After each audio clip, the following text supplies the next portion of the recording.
Hello everyone. You are listening Darkwood Tales podcast, and I am here to tell you true deep wood stories. Close your eyes and enjoy. The lake was silent in that way. Only a northern wilderness can be utterly still, utterly vast, like the earth had exhaled centuries ago and never bothered to breathe again. The canoe cut through the glassy water without a sound. Ada's paddle dipped and rose with the rhythm of someone who had done this too many times to think about it. Each stroke slicing the surface, sending ripples radiating outward into a void too large for comfort. A crow watched from a half-dead pine on the shoreline. One eye a cloudy pearl. It hadn't blinked in over a minute. Another half-mile came Logan's voice from the lead canoe. He didn't turn to check if they heard. There's a spit of land where the maps say we can set up camp. No trails. No people. Good, Sarah muttered. She didn't like people anymore. Behind her in the canoe, Nathan adjusted his pack again, loudly, like he needed everyone to know he was uncomfortable. She ignored him. The sound of shifting nylon scraped her ears raw. This was supposed to be an escape. A break from everything. Not just the city, not just the interviews and the endless well-meaning condolences. From the dreams, from the flame-eaten silhouettes behind her eyelids, from the wrongness that had bloomed in her chest after Station 14 burned down with her friends inside.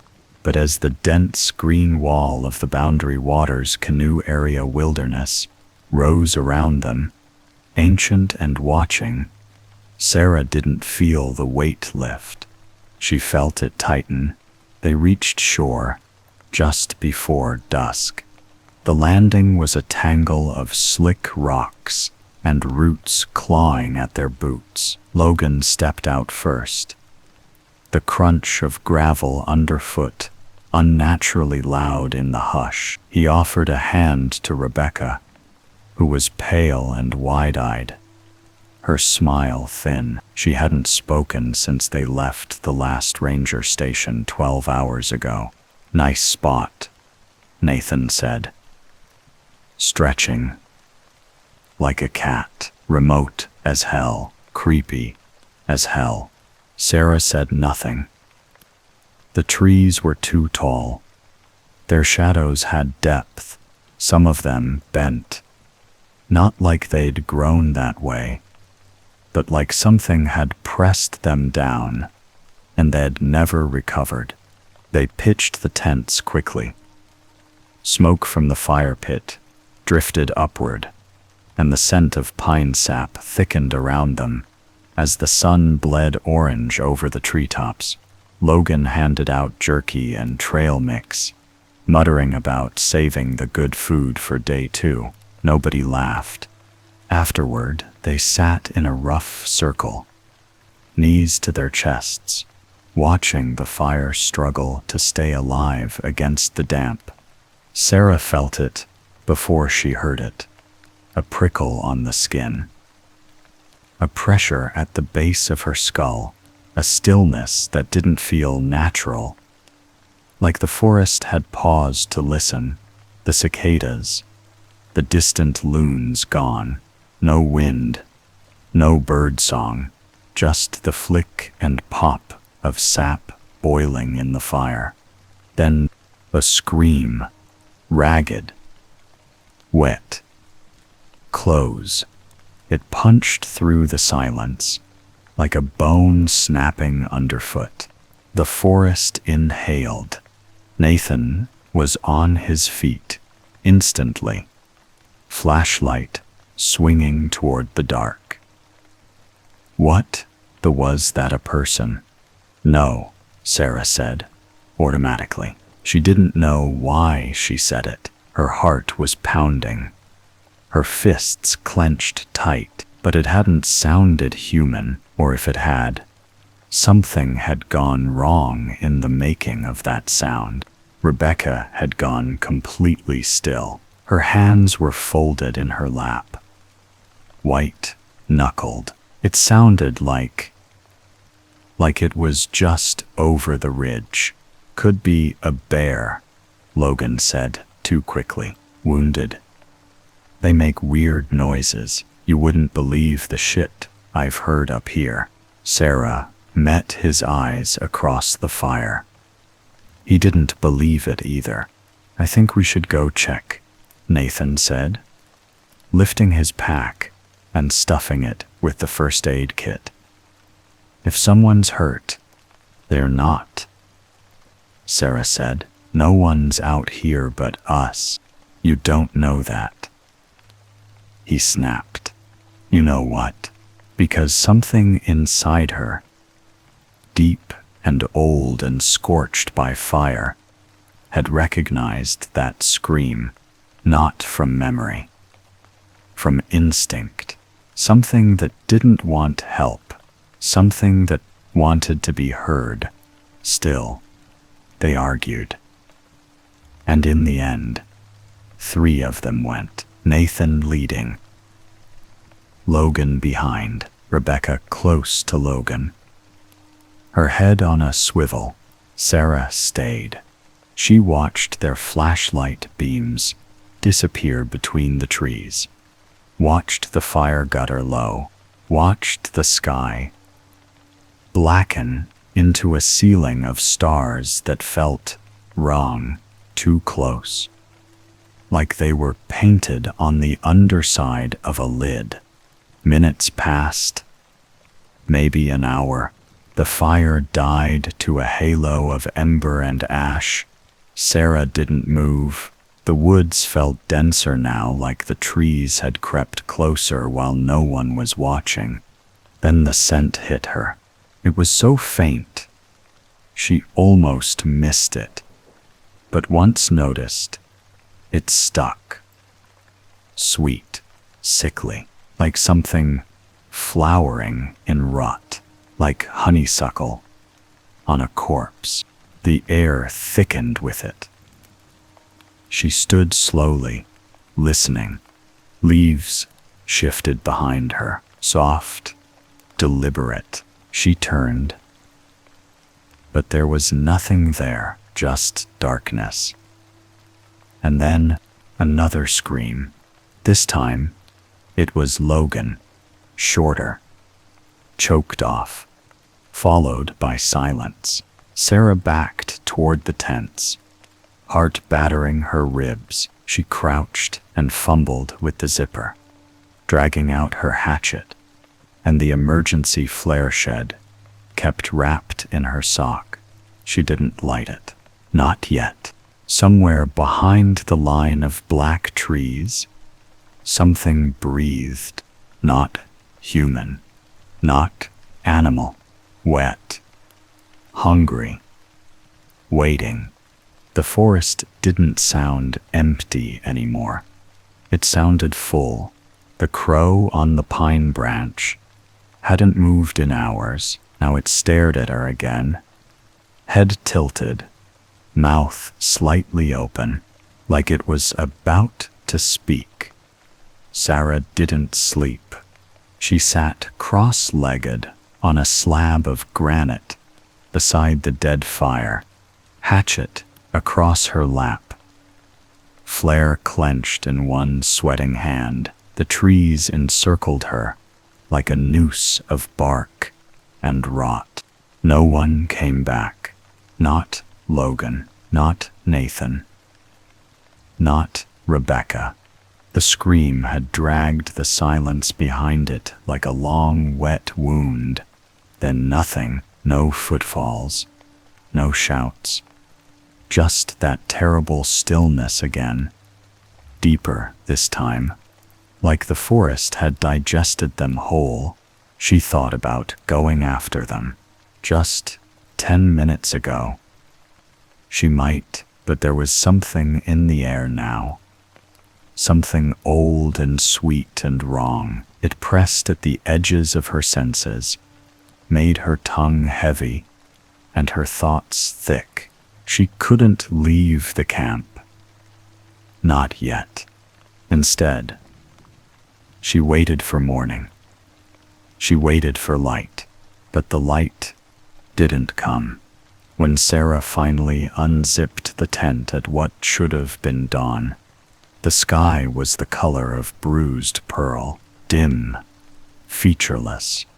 The ceiling without source. She checked her watch. 6:42 a.m., then 6:43, then 6:44. Still no sun. A fine mist laced through the trees, clinging to every branch, every leaf, every inch of earth. It carried the scent with it, that cloying sweetness, like decaying flowers, soaked in syrup. She could taste it now, like something coating the back of her throat. The woods had changed. She tried to find the trail they'd taken. The footprints were gone. No disturbed moss. No snapped twigs. Not even the divot where the boot had pressed into damp earth the night before, like the forest had healed over the wound of their passing. Sarah didn't believe in curses, or ghosts, or forest gods, but she'd seen enough in the fire to know that death didn't always leave quietly. She packed a day bag, water, a flare, the radio useless, and a small mirror she hadn't touched since her last day in therapy. She tied a red bandana around a pine near the tents, marking it. Then she stepped into the woods. The moment she crossed the tree line, the temperature dropped 5 degrees. The world behind her vanished. Not visually. She could still see the camp if she turned around, but it felt unreal, like something painted on canvas, too still, too flat. She pressed forward. The underbrush had thickened overnight. Vines now snaked across the trail, white and waxy and wrong, not like anything that should have grown in Minnesota. They had fine hairs along their spines, and they twitched when she stepped too close. Sarah stopped by a tree marked with Old Ranger graffiti. 3 initials and a crude heart, except now the heart was dripping, not sap, blood. She backed away slowly. Heart thudding. That's when she heard it. Soft, whispered. Almost friendly. Her name, Sarah. It came from ahead. Low and male and familiar. Logan. She ran. Branches tore at her jacket. Something sliced her cheek. She didn't care. The mist thickened, wrapped around her legs, tried to slow her, pull her down. Sarah, again, closer, now more urgent. I found her. She's alive. She pushed through a dense thicket and broke into a clearing and stopped cold. In the center stood a tree unlike the others, tall and pale and bare of leaves, its bark peeled back in long strips, revealing something raw and fibrous beneath. Hanging from its branches were shoelaces, dozens, hundreds, dangling like fruit, and on the ground, half sunken in soft earth, lay Rebecca's pack, intact, zipped. Beside it, a single boot, Nathan's. Sarah approached slowly. The air hummed with a low vibration, like the forest was holding its breath. She knelt by the boot. It was dry, clean, but something pale and thin curled from its opening. A vine, tight as a corkscrew, wrapped around the insole. It moved when she touched it, twitched, then withdrew like a startled worm. That's when the whispering started again. This time, not a voice she recognized, not a voice at all. Just breath, drawn and exhaled in patterns too rhythmic to be wind. She stood, turned, and the tree was closer now. She hadn't seen it move, but it had. The pale bark was wet, not with rain, not with sap, with blood. Lines were scrawled into the trunk, freshly carved and oozing like fingers had dug them in moments ago, before the blood moon. And beneath that, one breath, one step, one soul at a time. Sarah staggered back. The air thickened.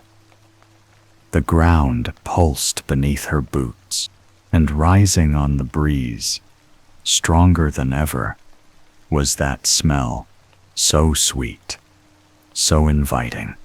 It made her want to follow it, to sink into the roots, to lie down and be wrapped and taken. She bit the inside of her cheek until she tasted blood. It helped. She ran. This time, the forest didn't fight her. It guided her. Moss parting, roots retracting, the path opening wide. She ran until her lungs burned, until her legs ached, until she was back. The camp, but it wasn't right. The tents were still there. The fire pit, cold, but the trees were different. The sky was still dim, and the bandana, the tia, in its place, was a single white flower, delicate, bleeding from the petals. The scent hit her full in the face. So sweet she gagged. She dropped to her knees. Behind her, something shifted in the brush. A vine, pale and glistening, unfurled itself from a low-hanging branch. It writhed once, then went still. Sarah didn't move. Not right away. Her vision was swimming, and somewhere, under the roots, under the stone, under the bones of the earth, something was breathing. The flower was gone. One blink, and it had vanished, like it had never been there. Just damp earth, slightly disturbed. Sarah stood over the spot, lips parted, pulse screaming behind her ears. The sweet scent had thinned, like it had retreated after tasting her fear. She crouched and touched the soil. Warm, too warm, and pulsing, ever so slightly, as if the ground itself had a heartbeat. She staggered back. Breath shallow. This wasn't just wilderness. It was alive, not in the way forests are usually alive, with deer and moss and beetles chewing through bark. No, this felt conscious, watching like it had seen her arrive, and was learning her now, mapping her, memorizing her scent. She needed to leave, now. She tore through the pack shed left at camp, hands trembling, compass, flare, knife, dried food, all still there, except the map. Knock. When she rifled through both tents. The 130, even her GPS, zip-locked and stashed in her coat, had gone dark. The screen flickered once, then displayed a message shed never seen before. Error. Location not found. Her throat tightened. She whispered aloud, hoping her voice would anchor her. Boundary waters. Cold water area. Northern Minnesota. Latitude. But the rest fell apart in her mouth. Numbers, shed memorized, refused to come. A sudden blankness, like the place was unwriting her. She gripped the flare tighter. Stay focused. Stay sharp. Find a way out. But each trail from the camp twisted back in on itself. Left became right. Downhill turned uphill. The moss-covered stones rearranged like lazy predators. After 30 minutes, she returned the same broken tree with the hollow knot. And inside it, something new. A tooth. Human. She didn't touch it. Not this time. Hours passed. Or maybe it was only minutes. The sky didn't shift. Time here no longer obeyed its master. Hunger came in waves, followed by nausea. Her water bottle was nearly empty, but every stream she found ran backward uphill against gravity, clear but bitter as bile. She tried marking trees as she walked, slashes with her knife, red threads from her sleeve. Each time she looked back, the marks were gone, or worse, mirrored, like something had noticed and was mimicking. She saw movement once, a pale figure slipping between the trees, just beyond clarity, too tall, its limbs bending wrong.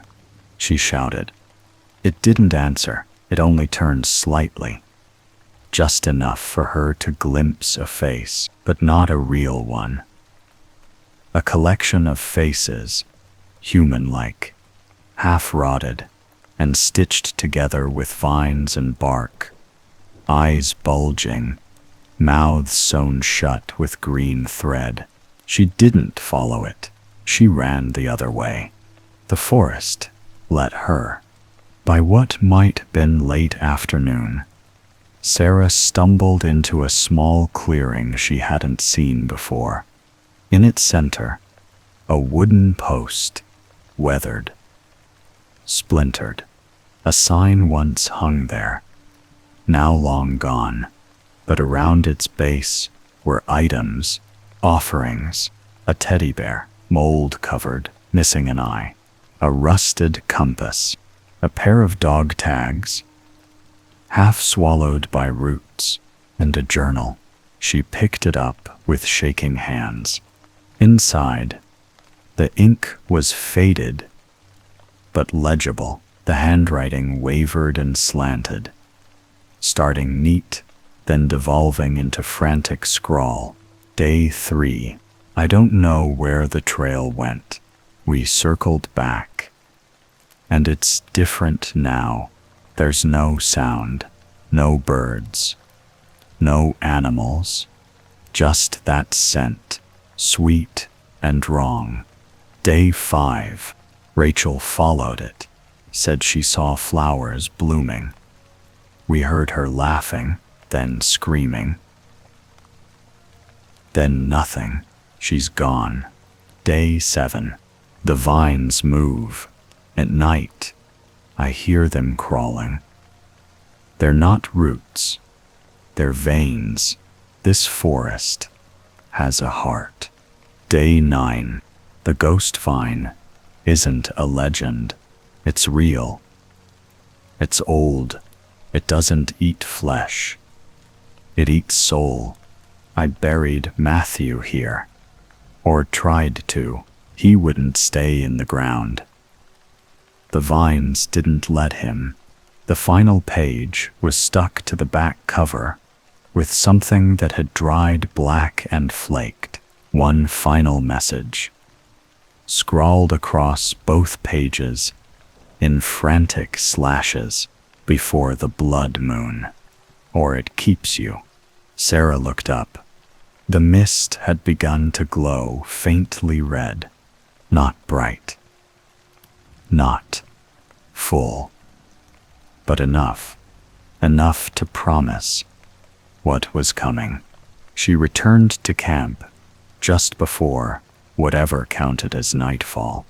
This time, the fire pit was full of fresh ash, still warm, but she hadn't lit it.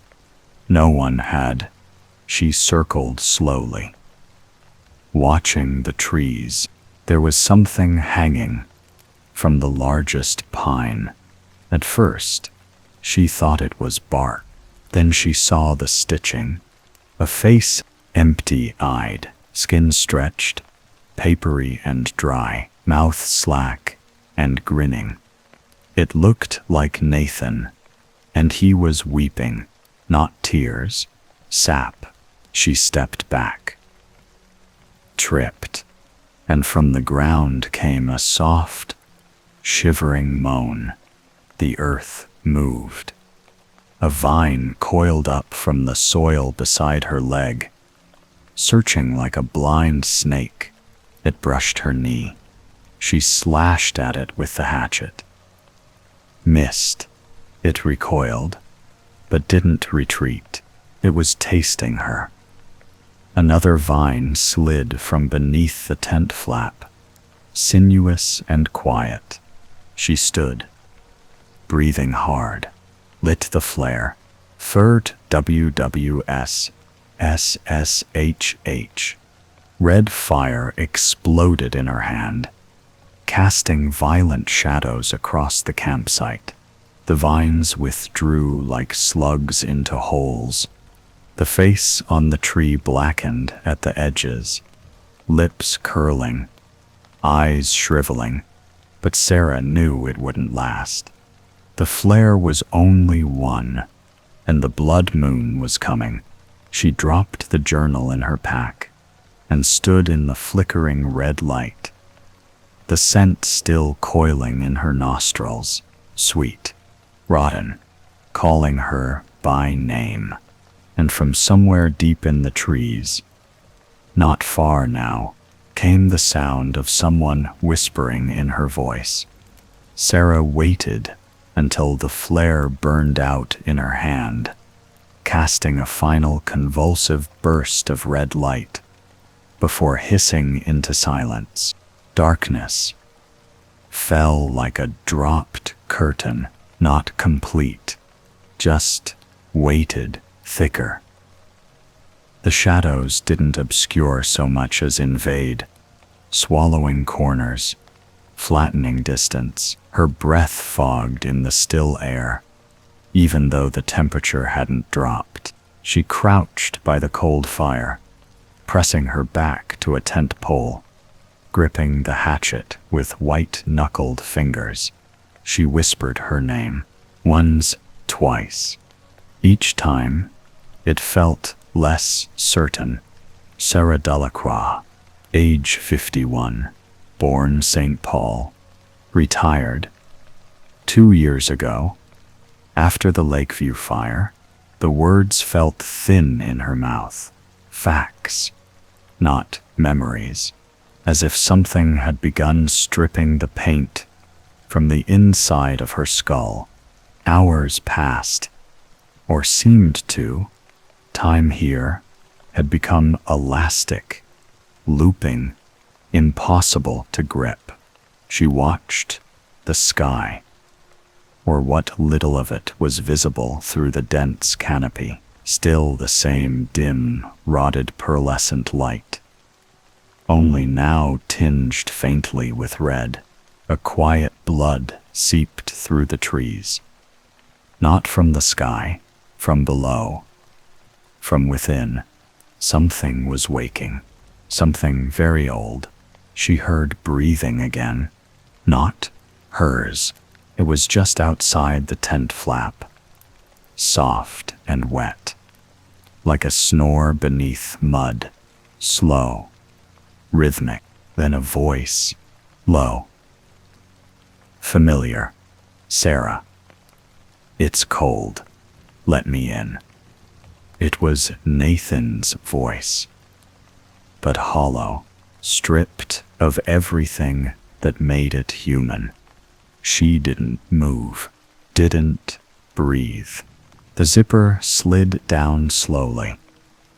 Not ripped, unzipped. She raised the hatchet, holding it close to her chest. The flap opened, and no one was there, just vines. Pale, whisper-thin, like root hairs, trailing along the ground, and up the flap like fingers, testing warmth. They recoiled when she slashed, but not fast, not afraid, just curious. Morning came, if it could be called that. Still, no sun, but the light changed. Dimmer now, redder, as if the forest had been placed under a lens stained with blood and honey. Sarah needed to move. She couldn't stay in camp. She grabbed the journal again as she flipped through it. Something caught her eye on the inside cover. A sketch etched in graphite, a tree, not like the ones here. Massive, pale, bark split open like ribs, and inside its hollow trunk, faces, twisting, screaming, root-bound. At the base of the tree was a figure, human, reaching out, but the arms were too long, fingers ending in thorns. Beneath it, scribbled, "The ghost fiend is not a plant. It is a prayer," and something answered.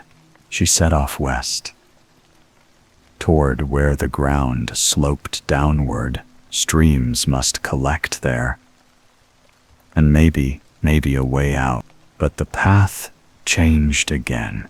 Rocks shifted, moss bloomed in new directions, birds chirped overhead, then cut off all at once, mid-note, like a song interrupted by death. Sarah paused by a split tree stump and froze, lying across.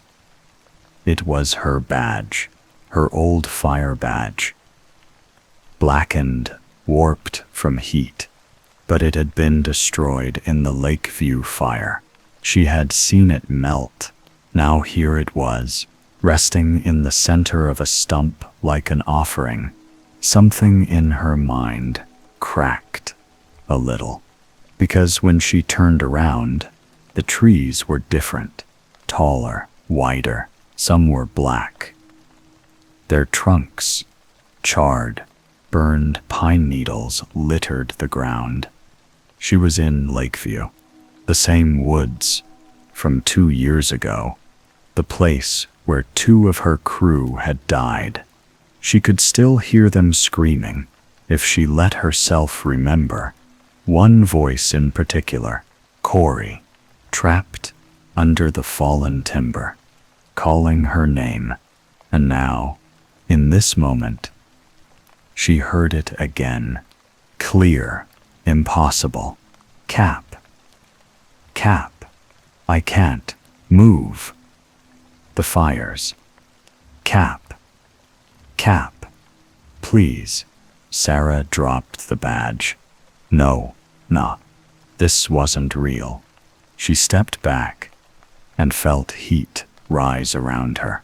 Orange flickers danced in her periphery. Smoke. Choking. Heavy. Flames curled through the underbrush, but didn't burn anything. They moved with intention, climbing like vines, pulsing in time with something deeper underground. Sarah turned and ran. She didn't stop until she collapsed on a ridge gasping, coughing on smoke that wasn't there. The woods below stretched forever, red-tinned, rotting, moving. The trees weren't trees anymore. Some were hollow, gaping like mouths. Others were pulsing.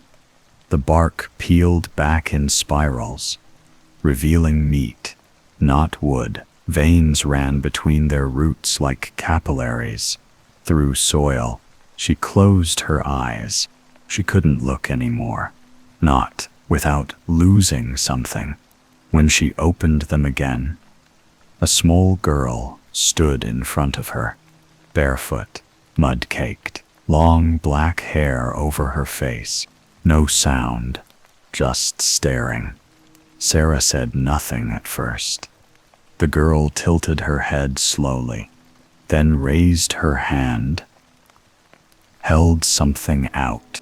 It was Sarah's compass, unbroken, still spinning.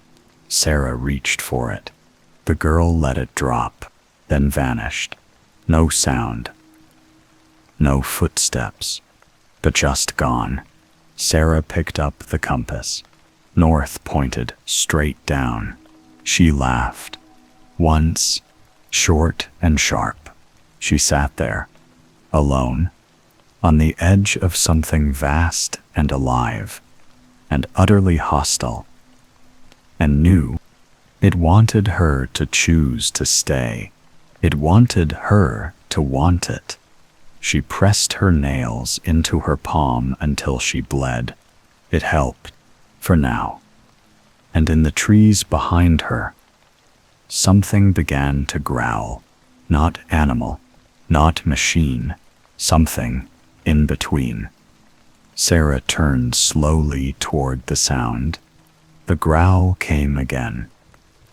It rose from deep within the trees, low and strange, like something grinding stones together underwater. It wasn't an animal sound. It was too measured, too deliberate, like it wanted her to know it was there. She didn't run, not yet. Instead, she stepped back from the edge of the ridge and kept her eyes on the path behind her. Her legs felt shaky, like they were no longer entirely hers. The scent in the air was thicker now, cloying and sweet, like flowers left too long in stagnant water. She held her breath and stepped down the slope. The sound didn't follow, but it didn't fade either. It was waiting. The trees changed again. The bark looked smooth at first, but when she brushed her fingers against it, she felt something slick and soft beneath the surface. She pulled her hand away and wiped it on her pants. Her palm smelled like something rotting sweetly in the sun. Ahead, the forest opened into another clearing. It was not empty. In the center stood a tree wider than any she had ever seen. Its trunk was pale gray, almost white. Like bone, long splits ran down its bark, and dark sap leaked from them in slow, oozing trails. The tree made no sound, but it felt loud somehow, like it was pressing against her thoughts. At its base were things buried in the roots: shoes, backpacks, a camera, broken and half swallowed by moss. Dog tags again. 2 sets. One name scratched off completely. One item stood out. A red helmet.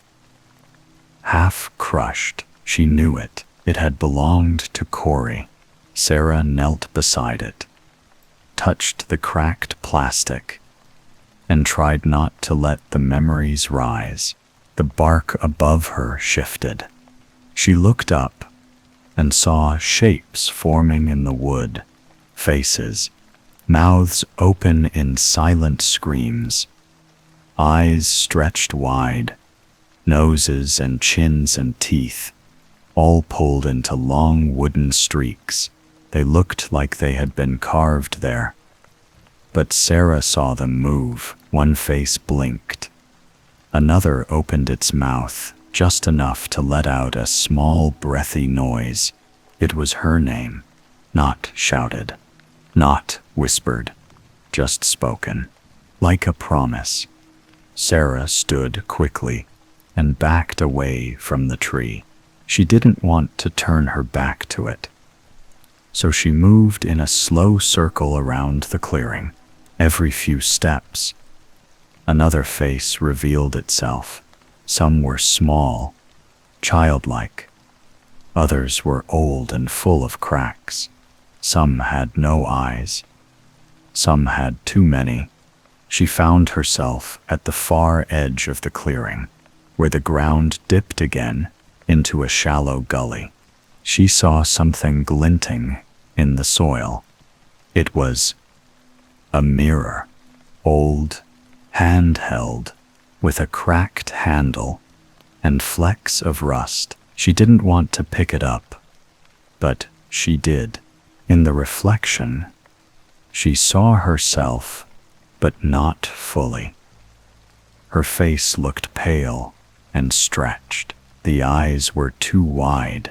Her mouth was slightly open, even though she knew it wasn't. Behind her, in the mirror, something moved. She turned fast, but nothing was there. The forest was quiet again, but the air was heavy, as if something just beyond sight was holding its breath. She walked for what felt like hours. Her compass was still useless. Every time she picked a direction, the path bent, doubled back, or vanished entirely. Trees closed behind her, like closing doors.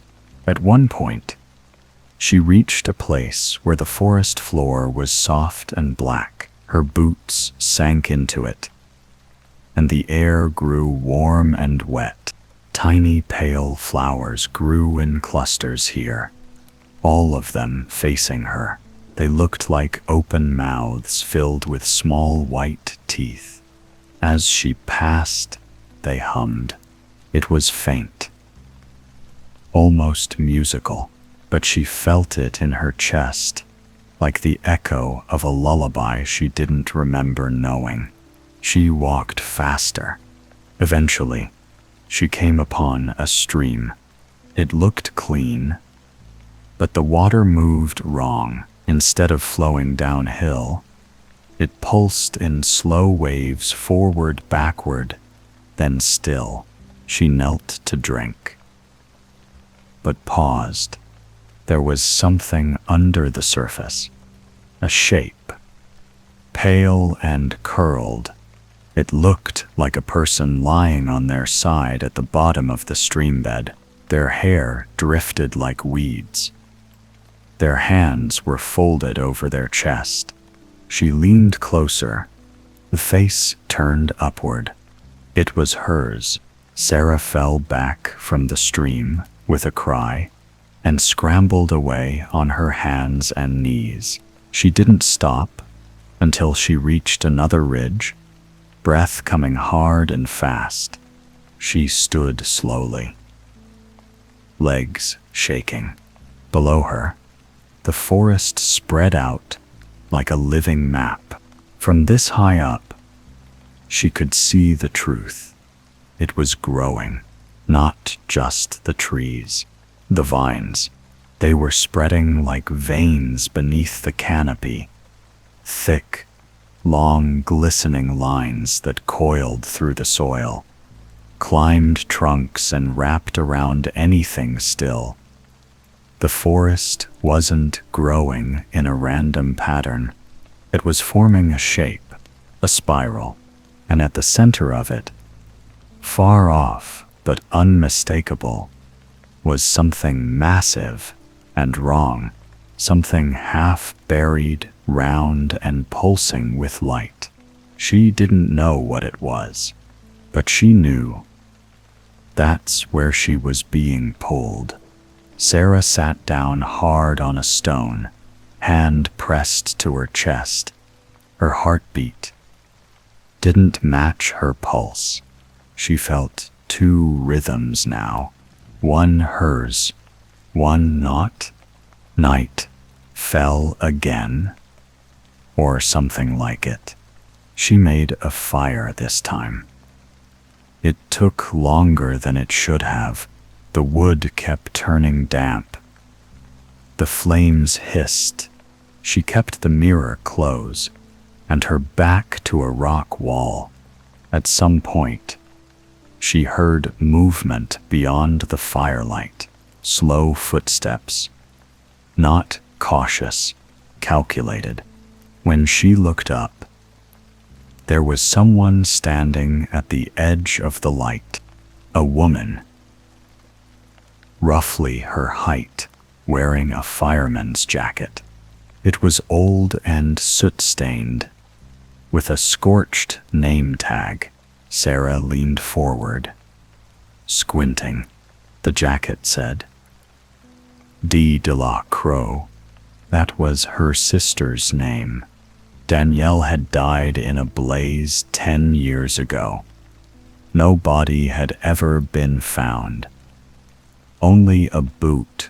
Now here she was. The figure didn't move closer. It only raised its hand and pointed toward the trees. The Sarah rose slowly, unsure whether she was asleep, dead, or still sinking.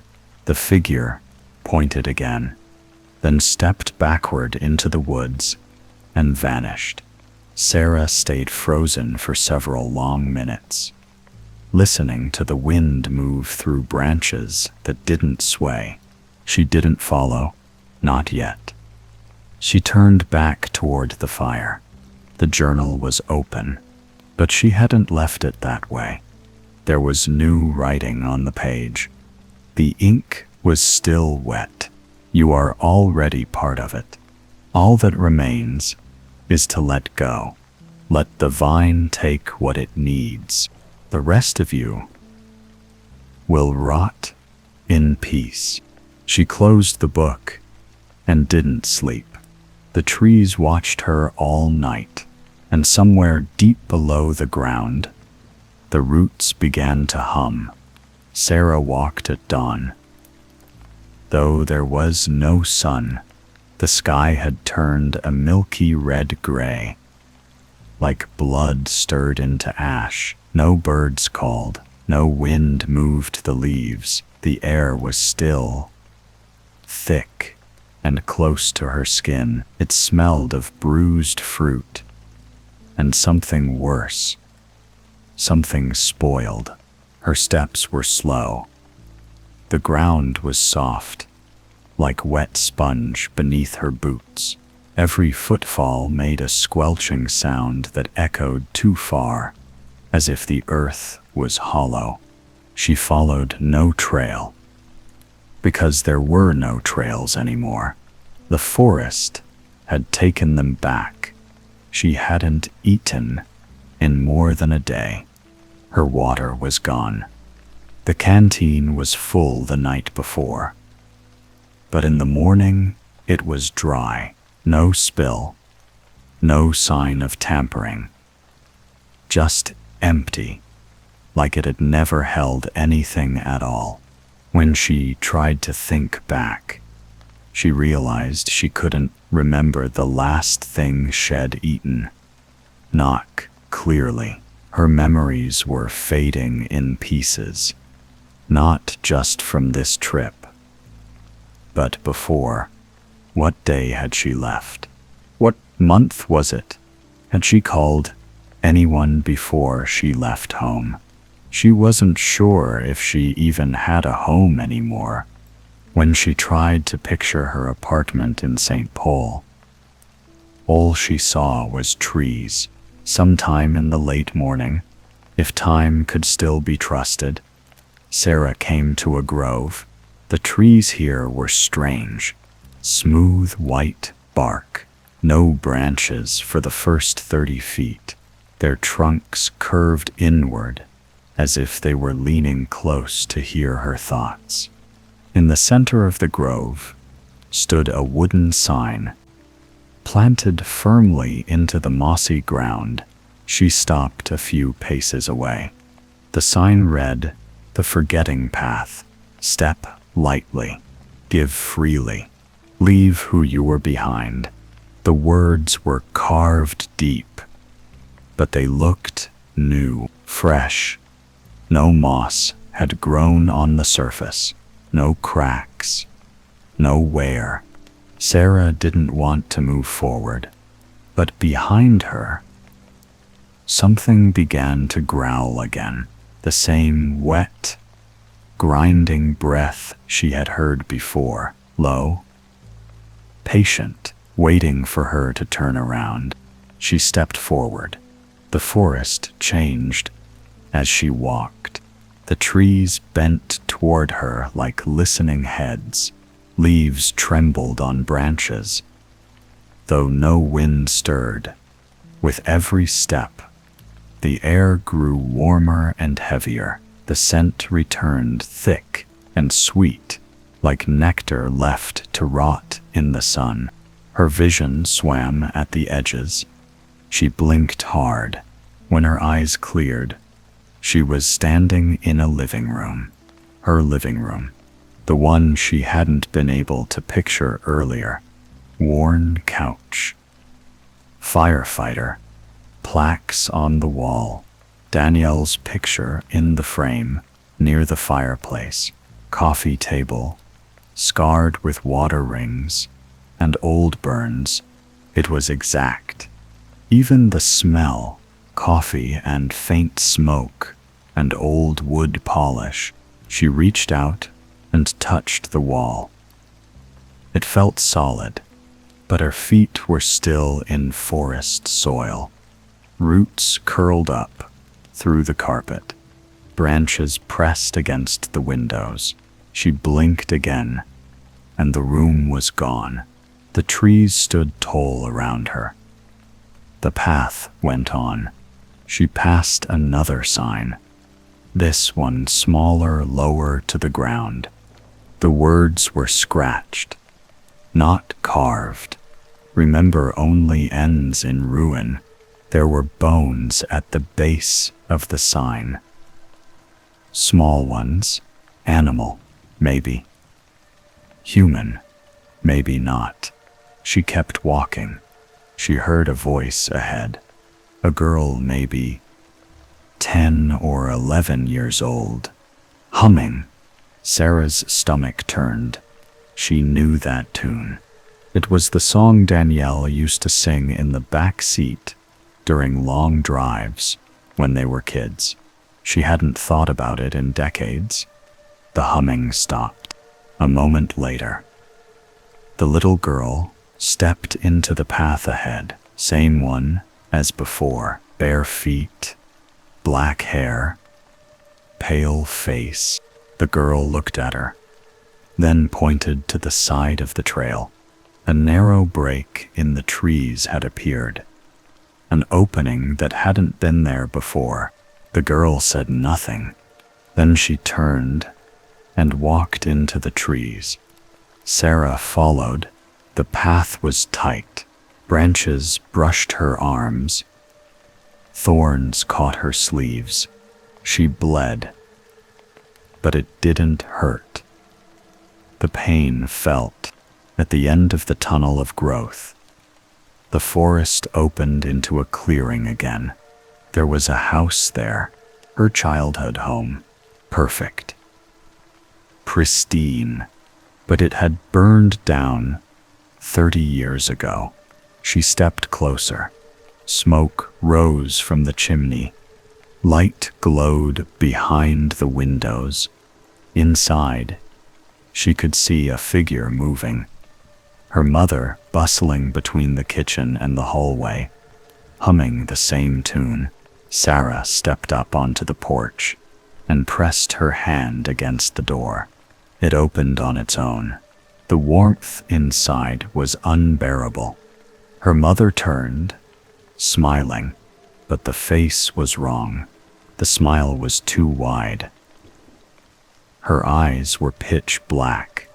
Her skin looked stretched, like bark pulled over something, trying to remember what being human felt like. Her mother spoke in a voice half-choked with vines. You don't have to be afraid anymore. Just forget, Sarah. Let it go. The fire, the screams, let it rot. It'll be easier. The house groaned. Sap leaked from the walls. The floor pulsed underfoot like a heartbeat. Sarah stepped back. The house shuddered. She ran. She didn't stop until the forest changed again. The trees behind her sealed shut. The path vanished. The light dimmed, turning from red to black. And the vines, they were everywhere now, curling down from branches, crawling up tree trunks, hanging like nooses in the air. Some pulsed faintly, as if something inside them was moving. Others had mouths, tiny lipless holes that opened and closed, whispering her name again and again. Sarah, Sarah, Sarah. She dropped to her knees, hands over her ears. But the whispers were inside her, in her head, in her spine, in her bones. And then silence, thick and complete. She opened her eyes. She was back at the first clearing, where Shed found the crushed helmet. Only now, the tree was gone. In its place, a hole, black, wide, and open. And from it came that same warm, sweet scent. It wrapped around her, pulling her forward. She took a step, then another. Inside the hole, she saw light, flickering, soft, like fire. But it didn't burn.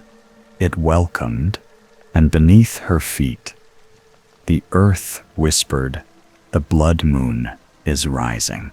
You are almost ready." Sarah stood at the edge of the hole, staring down into the darkness that looked too deep for the world to hold. It didn't feel like a cave.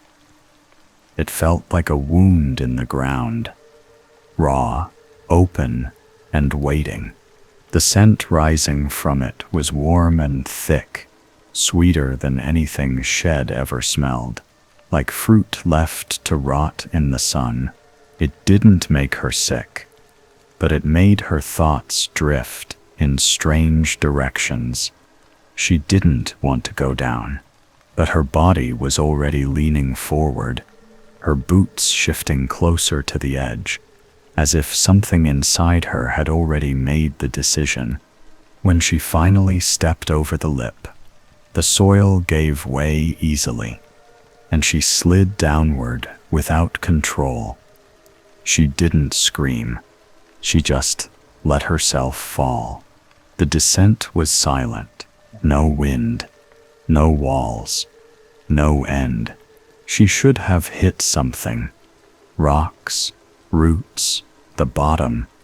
But instead, the world tipped and stretched, and the air around her turned thick, like honey.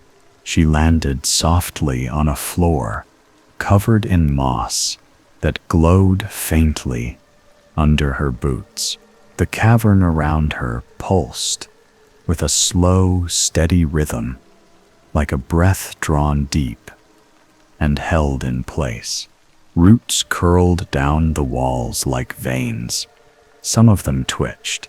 A tunnel opened, and from it came a glow that moved like fire, but gave off no heat. Sarah followed it, though her legs moved stiffly, as if each step took a little more effort than the last. The tunnel widened as she walked, and the glow grew brighter. But the light didn't feel like it belonged to fire or electricity. It came from the walls themselves. The roots that lined them had turned translucent, and inside them, things moved, shapes that looked like tiny people, curled in fetal positions. Some were still, some turned slowly. One of them looked like her. She stopped and stared at it for a long time. It had her hair, her face, even the same scar on the chin shed had since childhood, but the eyes were closed, and the mouth moved as if it were repeating something silently. She leaned in. The figure opened its eyes. Sarah stumbled backward. The tunnel led into a round chamber, filled with pale light. The ceiling was high, and the roots had formed arching shapes, like the ribs of some great creature buried upside down in the earth. In the center of the room stood a pedestal made of twisted bark and bone. On it sat an object, wrapped in what looked like silk, but moved like breathing skin. She stepped closer and saw it wasn't silk at all. It was a vine curled into the shape of a heart, pulsing faintly, wrapped in itself like it was protecting something. As she watched, it uncoiled just enough to reveal a face pressed inside. Her sister's face, eyes closed, mouth parted, still alive, still dreaming. The room darkened. The roots pulled tighter against the walls, and then the air shifted, as if something massive had entered the space without moving. A voice rose from all directions at once. It was low and smooth, with a sound like sap dripping slowly from old trees. She gave herself freely. "You will do the same." Sarah didn't answer. She stepped away from the pedestal, heart pounding, mind racing. She didn't know where to go, but every part of her screamed that she shouldn't stay. The roots began to move. They twisted along the floor, slow but steady, like fingers reaching out. She turned and ran. The tunnel behind her had changed. There were no turns anymore, no moss, only bark-covered walls that pulsed and groaned like they were alive. As she ran, her feet slid on something slick. She looked down and saw faces pressed into the floor. Dozens of them, mouths wide, eyes glassy, staring up in frozen terror. She tried not to step on them, but they were everywhere. When her foot landed on one, the mouth snapped shut around her boot. She screamed and kicked hard, breaking free, but the bite left no mark. Just a cold ache that spread slowly up her leg.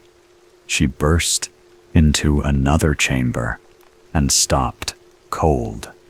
This one was smaller and darker, lit only by a strange glow coming from above. Hanging from the ceiling was a single vine, thicker than a tree trunk, twisting slowly in place, like it was swaying in wind that didn't exist. From it hung people. Their bodies were cocooned in vines, suspended with arms at their sides and heads drooping like wilted flowers. One of them lifted her head. Her mouth didn't move, but Sarah heard her speak. "You'll stay too. That's what it wants. That's what we all do." The others turned slowly. All at once, dozens of heads, dozens of eyes, all open, all watching. Sarah backed away, but the vine above her twitched. A droplet of sap fell onto her shoulder. She brushed it off without thinking, but her skin burned where it touched her. A deep groan echoed through the chamber, then another, a rumble beneath her feet, like something shifting beneath layers of soil. The ceiling above split open slowly, revealing something beyond it. A massive flowering structure of vines and white leaves opened like a mouth. Inside it, something waited. A shape formed from wood, bone, and shadow. Its body looked like a twisted tree trunk with limbs that moved too slowly to be alive. Its face was nothing but a hollow, open knot, pulsing with light. Sarah couldn't move. The thing leaned down toward her, and in a voice made of wind through leaves, it said, "You are the last piece." The vines closed in around her. She ran again, though she didn't know how or where. Her body moved on instinct, mind burning with images she didn't understand. Flames, screams, her sister calling from the other side of the smoke, the fire station, the moment she left, the call she didn't answer, the guilt that grew roots in her chest years ago. It was all being fed to the forest, and it was feeding back something worse. At last, she fell through another tunnel and landed in a shallow pool. Water, real water, cold and clean and moving. She gasped and dragged herself to the bank. Around her, the forest had returned. Trees overhead, real trees, and sky above them, blood red but open. She had emerged again, but something was wrong. The moon hung low in the sky, large and swollen, glowing red and wet, like a blister. It was rising, and the voice returned. This time, it was inside her head. When the blood moon breaks the sky, you will belong to us. Sarah lay there, shivering, watching the sky bleed. She was closer to the end now, but so was something else. Sarah lay in the wet leaves, her chest rising slowly as the cold seeped into her skin. The pool behind her shimmered like glass, but its reflection was wrong. Her body looked thin and pale in the water, stretched and hollowed, like she had already started to fade. The trees stood still, their branches heavy with vines that dripped and curled like tendrils watching from above. Her fingers ached. Her head throbbed, and in the silence, a voice whispered from the canopy, "Do you remember what you left behind?" She sat up, slowly. The ground beneath her felt soft, too soft, like flesh instead of dirt. She looked down and saw the moss moving with her breath, rising and falling, as if it were alive and tethered to her heartbeat. She pressed a hand into it, and the moss pulled slightly at her skin. She stood, ignoring the pull, and turned in a slow circle. The trees here were close and white with bark that peeled in strips, like old paper. The scent returned, heavy and sugary, and with it came something worse. She could feel the sweetness in her blood now. It moved through her veins like warmth from a fever. It softened her grip on reality. The forest opened slightly ahead, revealing a narrow path between the trees. The path was lined with objects, half buried in the ground. A child's lunchbox, a firefighter's badge, a burned photo album. Its pages fused together by heat and time. Sarah stared at the badge. It was hers, still bent at the edge, still scorched on one side. She knelt beside it and picked it up, brushing dirt from the brass surface. Her name was still etched there. Serkowalski. But the letters shifted as she looked at them. They melted into another name. One she didn't recognize. Then back again. She dropped it. A crackling sound rose around her.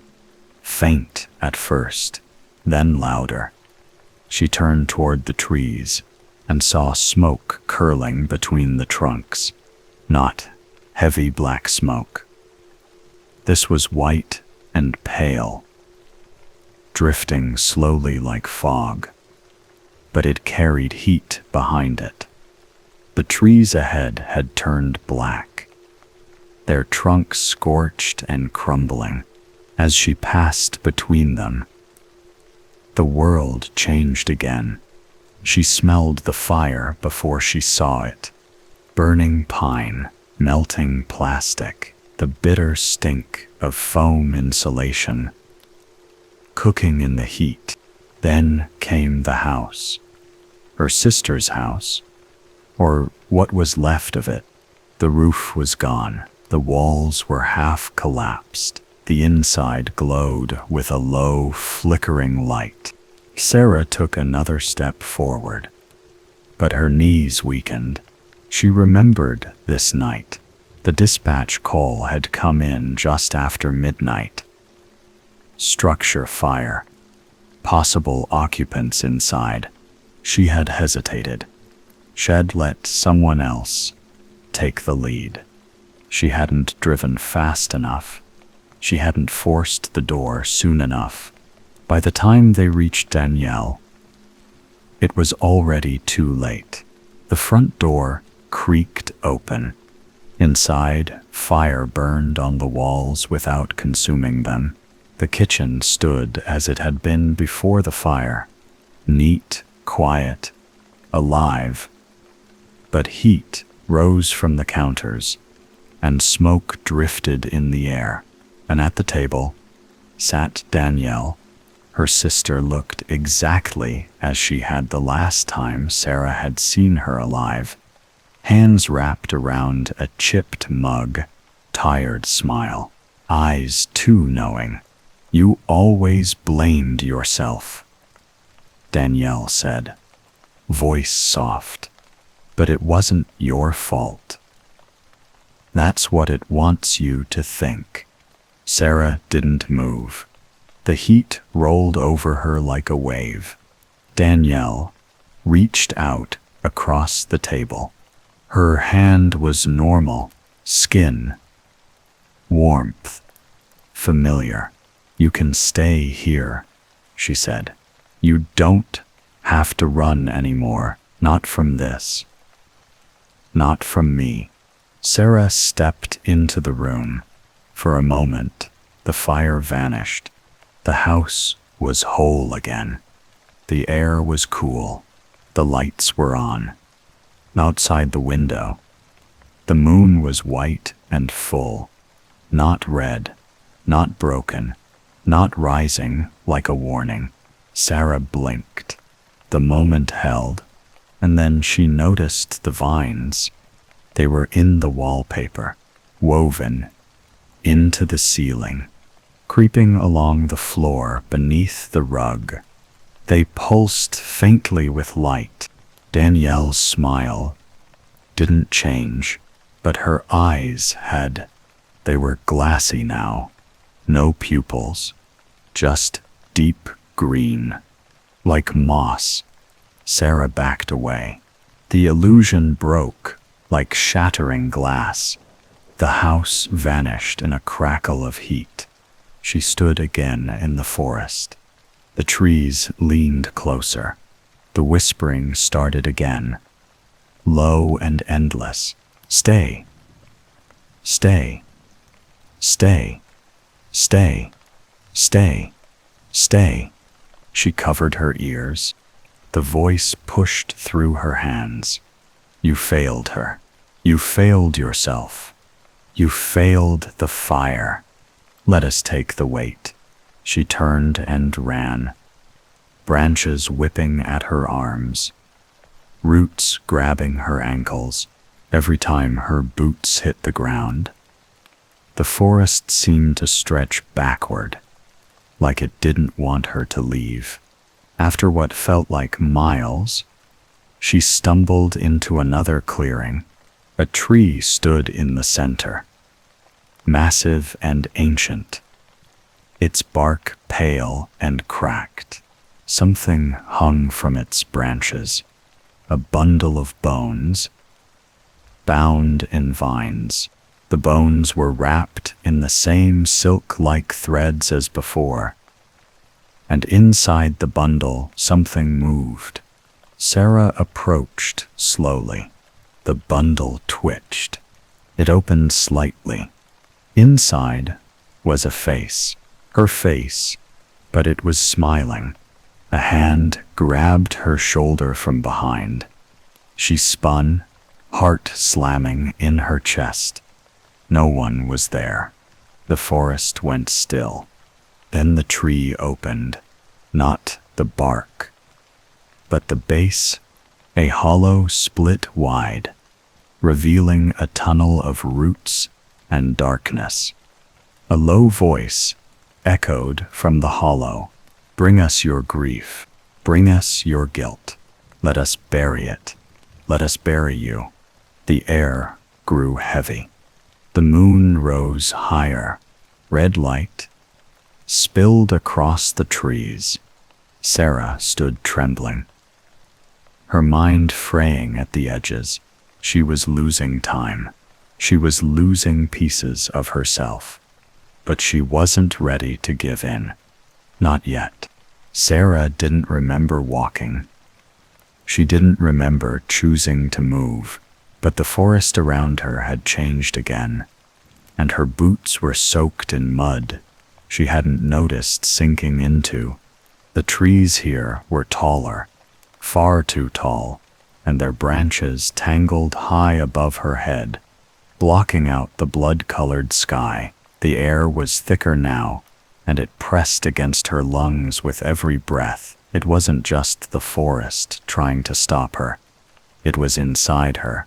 Every step forward felt harder than the last. Her body moved like she was carrying someone else's weight. Her thoughts came slower, like something was siphoning her will.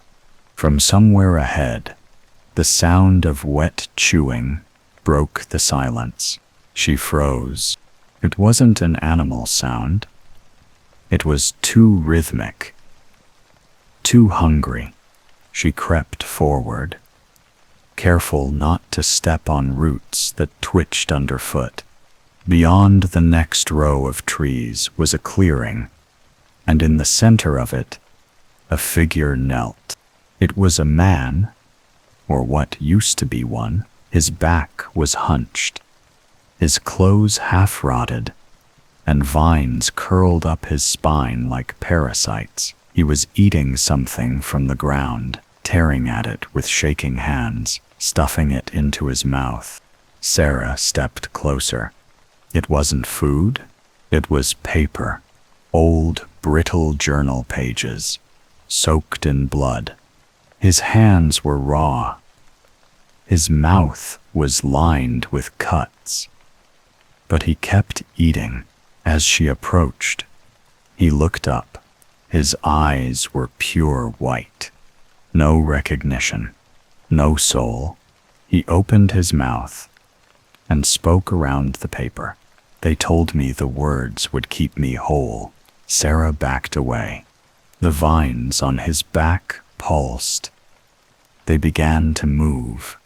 Roots burst from the ground and lunged toward her feet. She turned and ran. The clearing vanished behind her, swallowed by the forest. But now the ground pulsed beneath her, like a heartbeat. The forest had seen her, and first and it was hungry. The path she followed wasn't real anymore. It shifted with every step, curving back on itself, looping through impossible angles. The trees leaned in. Their bark peeled back to reveal faces, dozens of them, some crying, some screaming, some watching in silence. Sarah pushed forward. Every branch she touched left a mark on her skin. Not scratches, words, names she didn't know, dates she didn't recognize, but they felt familiar. Like something she should remember, like memories that weren't hers. Up ahead, the forest opened once more. She found herself in another hollowed-out glade, and in its center stood a pillar of vines. It twisted upward like a tower, and from within it came a soft, whispering sound. It was speaking to her. No, it was speaking as her, repeating her own voice back to her in fragments. It's not my fault. I couldn't save her. I didn't know. I ran. Sarah stepped toward it, unable to stop herself. Inside the pillar, flashes of light moved like fireflies caught in syrup. Each flash showed a moment. Her sister's last birthday, the fire from inside the engine house, her own hands trembling as she stood outside the blaze. She hadn't gone in. Shed waited. Just one more minute. Just one more breath. The forest had taken those memories, and now it was feeding them back to her. But twisted, Sarah dropped to her knees, clutching her head. The pillar's whispers grew louder. You brought her here. You wanted her gone. You are the fire. She screamed. The trees echoed her voice back. Dozens of them, hundreds, all screaming. Then all fell silent at once. In the sudden hush, a single note rang out, clear, high, and mechanical. A chime. She turned toward it, ears ringing. Ahead, between the trees, stood a rusted metal bell hanging from a wooden post. It should not have been here. It was the coal bell from the firehouse. She knew it. She had rung it herself, but it was old now, covered in moss, and the rope that hung from it was a vine. It swung on its own. Ba-dom, bong. Each toll echoed through the trees, and with each sound, the forest came alive. The vines in the ground writhed. The faces in the bark opened their mouths. From every direction, the forest began to hum. It wasn't just feeding now. It was calling something closer. The humming didn't stop. It grew louder, fuller, until it vibrated in Sarah's bones and turned her vision thin and trembling. The bell stopped swinging, but the sound kept ringing. Now it echoed through the trees with a rhythm that didn't belong to any bell. It was breathing. The forest was breathing. She stumbled backward as the ground beneath her pulsed once more, rising slightly, then falling, like lungs beneath the soil, and then it split. A crack opened in the earth ahead of her, long, narrow, and dark. From it came a low groan, deep and wet, as if the forest itself was waking from sleep. It had never meant to end. The air pouring out from the fissure smelled like sugar and rot, sweetness so thick it clung to her tongue. Something moved inside the crack. It was not roots. It was not vines. It was something wearing vines, a shape taller than a man, with limbs too thin and a face hidden beneath a veil of leaves and moss. Its fingers ended in tendrils that coiled and flexed like they were tasting the air. The creature stepped from the fissure without sound. Sarah could not run. Her legs had locked. The thing turned toward her. No eyes, but it saw her. She felt it pierce her thoughts, like nails through damp wood. The forest around them stilled completely. The faces in the bark closed their eyes. Even the wind dared not move. The creature raised one hand and pointed to her chest. A pressure formed there. Sharp, heavy. She gasped and saw her breath bloom in the cold air. She hadn't realized how cold it had gotten. The thing began to speak, not aloud, inside her. Its voice crawled through her head, like roots through cracks in stone. The guilt makes you soft. The loss makes you sweet. We do not hunt. We harvest. She fell to her knees. The forest pulsed again. The vines in the trees tightened and swelled. From above, a single seed pod dropped at her feet. It opened with a wet pop. Inside was a tooth. Human. Old. Another fell. Then another. All around her, the trees began shedding things. Locks of hair, burnt fingers, scraps of uniforms, charred badges, ruined memories, all preserved in pods, all buried in roots. Widdenroos, all once people. Sarah tried to scream but choked on the scent. The creature knelt before her, extending one arm. At its wrist, the vine curled back, revealing pale skin. Her skin, it had taken a piece of her already, and it would take more, unless she moved, unless she fought. The pressure in her chest snapped. A scream tore loose from her throat. Wordless, wild, the forest reacted. The humming broke. The vines recoiled.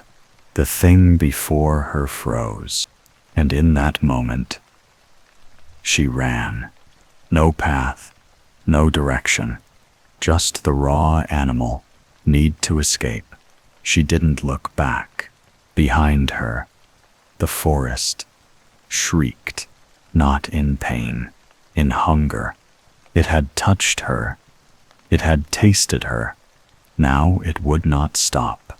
It would follow her beneath every tree, through every shadow, until she was no longer Sarah, until she belonged to the ghost vine. The forest didn't grow quieter. It grew watchful. Every tree leaned in slightly, as if to listen.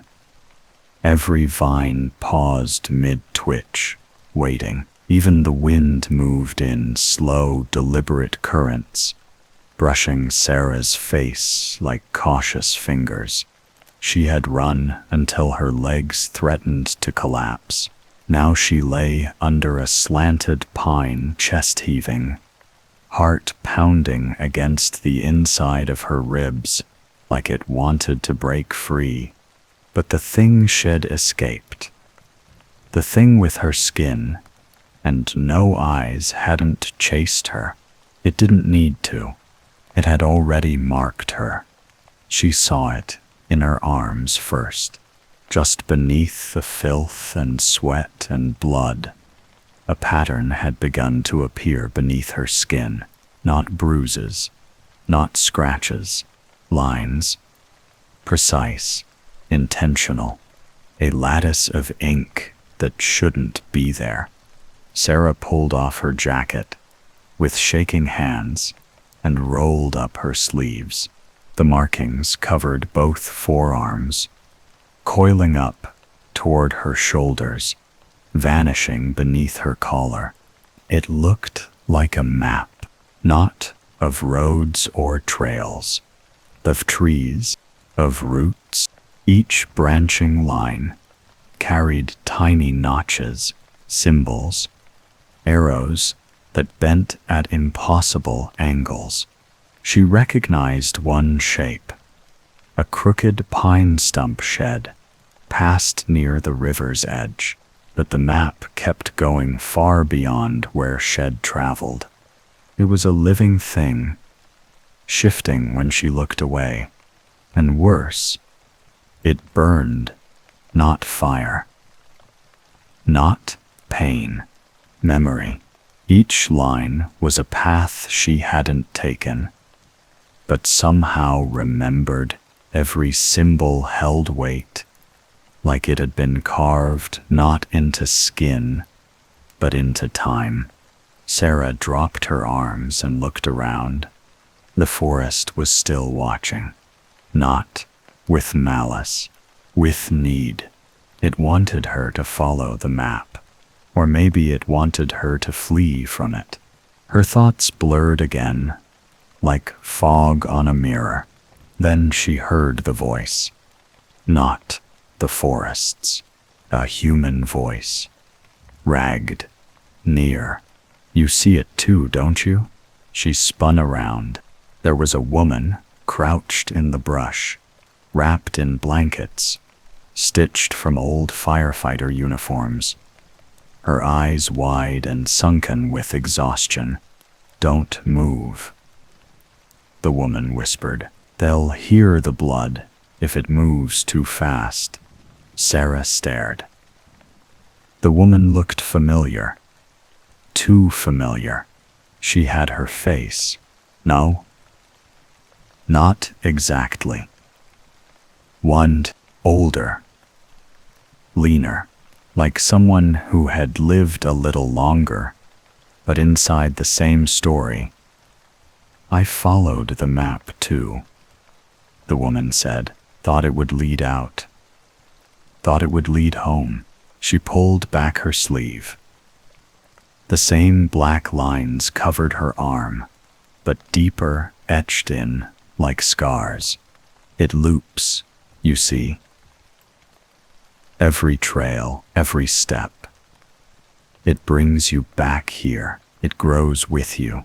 Sarah felt the cold again. Who are you? She asked. The woman smiled, but her eyes were wet. In the new what's left. If you wait. The trees creaked, the vines hissed. The map on Sarah's skin pulsed with heat. She looked down. A new mark had appeared, right where the stranger sat. Run, the woman whispered. Run before your memories finish feeding it. Sarah hesitated. Then a branch snapped behind her. The older version of herself screamed, not words, just fear. And from the trees, the ghost vine horror stepped through. This time, it wore a fire helmet, burnt, melted, still fused to the fragments of a skull beneath it. Sarah bolted, the map glowing faintly under her skin, guiding her toward something she hadn't seen yet.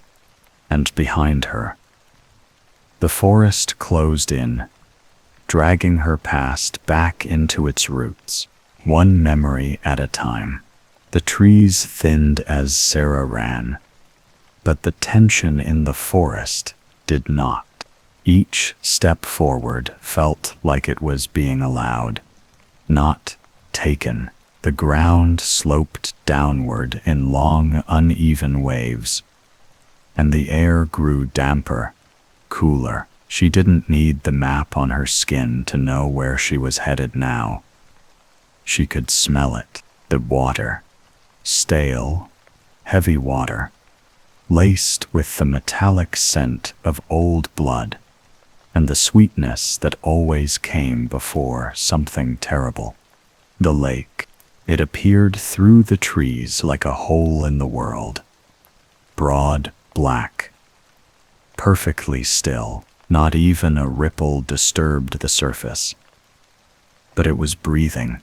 Sarah didn't hear it at first.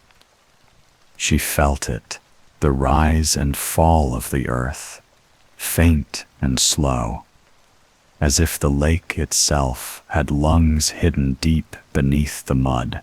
She stood at the edge, boots half buried in cold moss. The sky above the water was a sick gray pink, reflecting the coming blood moon, like bruised skin. Then she heard it, a low moan, not human, not animal, a tone too wide, too deep to come from anything with a throat.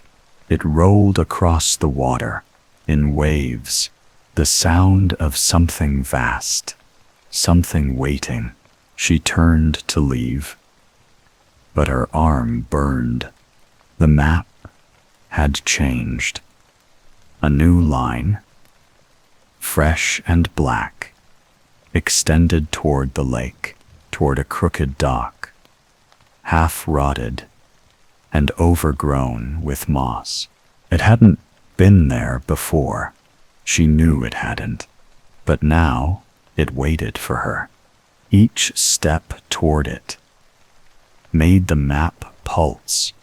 The dock creaked as she stepped onto it, boards flexing under her weight. The air grew colder, the sound deeper, and then she saw them.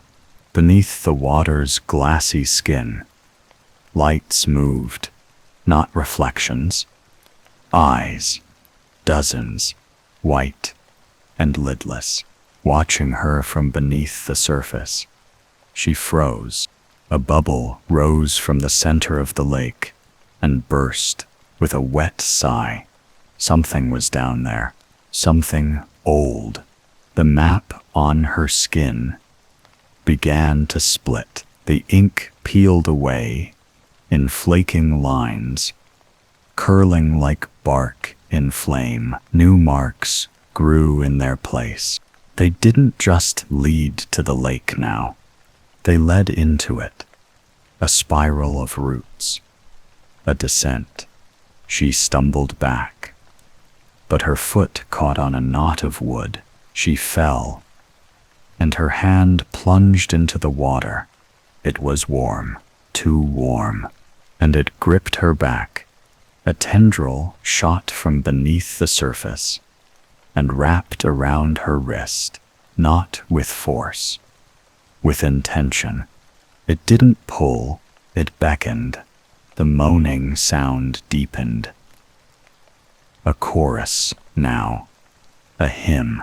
She saw faces below, faces she remembered. Her sister, her captain, all staring up at her, their mouths opened wide. But no words came out, only vines. She yanked her hand back and fell onto the dock, gasping. Her wrist burned. A new symbol had seared itself there, a spiral with a root at its center. She scrambled up, backing away, but the dock didn't end at the shore anymore. It went on, straight into the trees behind her, looping, twisting. The lake had turned itself inside out.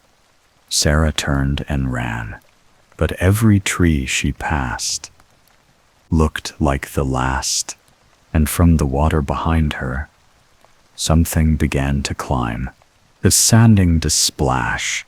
It didn't stumble, it rose, slow and patient, dripping with moss and memories, and it brought with it the sound of her own name, spoken by a voice she hadn't heard in years.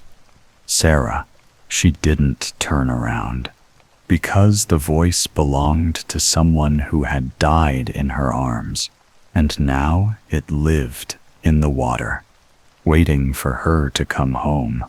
The forest was darker now, not from the fading day, though Sarah had long stopped knowing what time it was, but from the thickness of the air itself. The trees grew closer together, knotted with vines that pulsed faintly, like nerves twitching beneath a bruise. She moved on instinct. The map on her wrist had stopped changing, but it still hummed faintly under her skin, like a second heartbeat.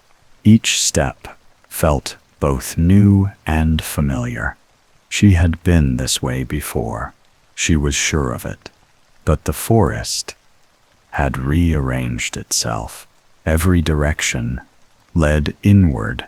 Even when she tried to turn back, the path grew longer. The trees she marked with her blade healed over within minutes, the bark closing like skin. Then, ahead between the trees, light, a soft flicker.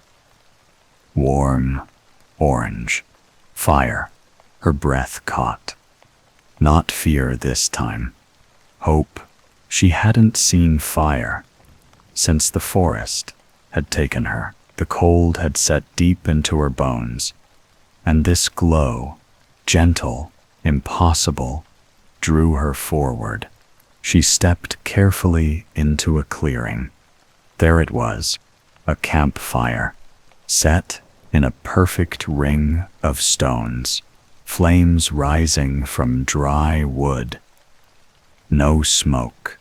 Next to it sat a sleeping bag, her sleeping bag, and beside it, her backpack, the same one Shed lost the night of the scream. Sarah stepped closer. Everything was exactly as she remembered it. The gear laid out in her pattern. The old enamel cup with its chipped lip, the hand-carved totem her sister had made her years ago. It shouldn't be here. It had been torn from her, swallowed by the trees. She circled the fire slowly, eyes scanning the trees for signs of movement, but nothing stirred. The fire crackled softly, burning without consuming.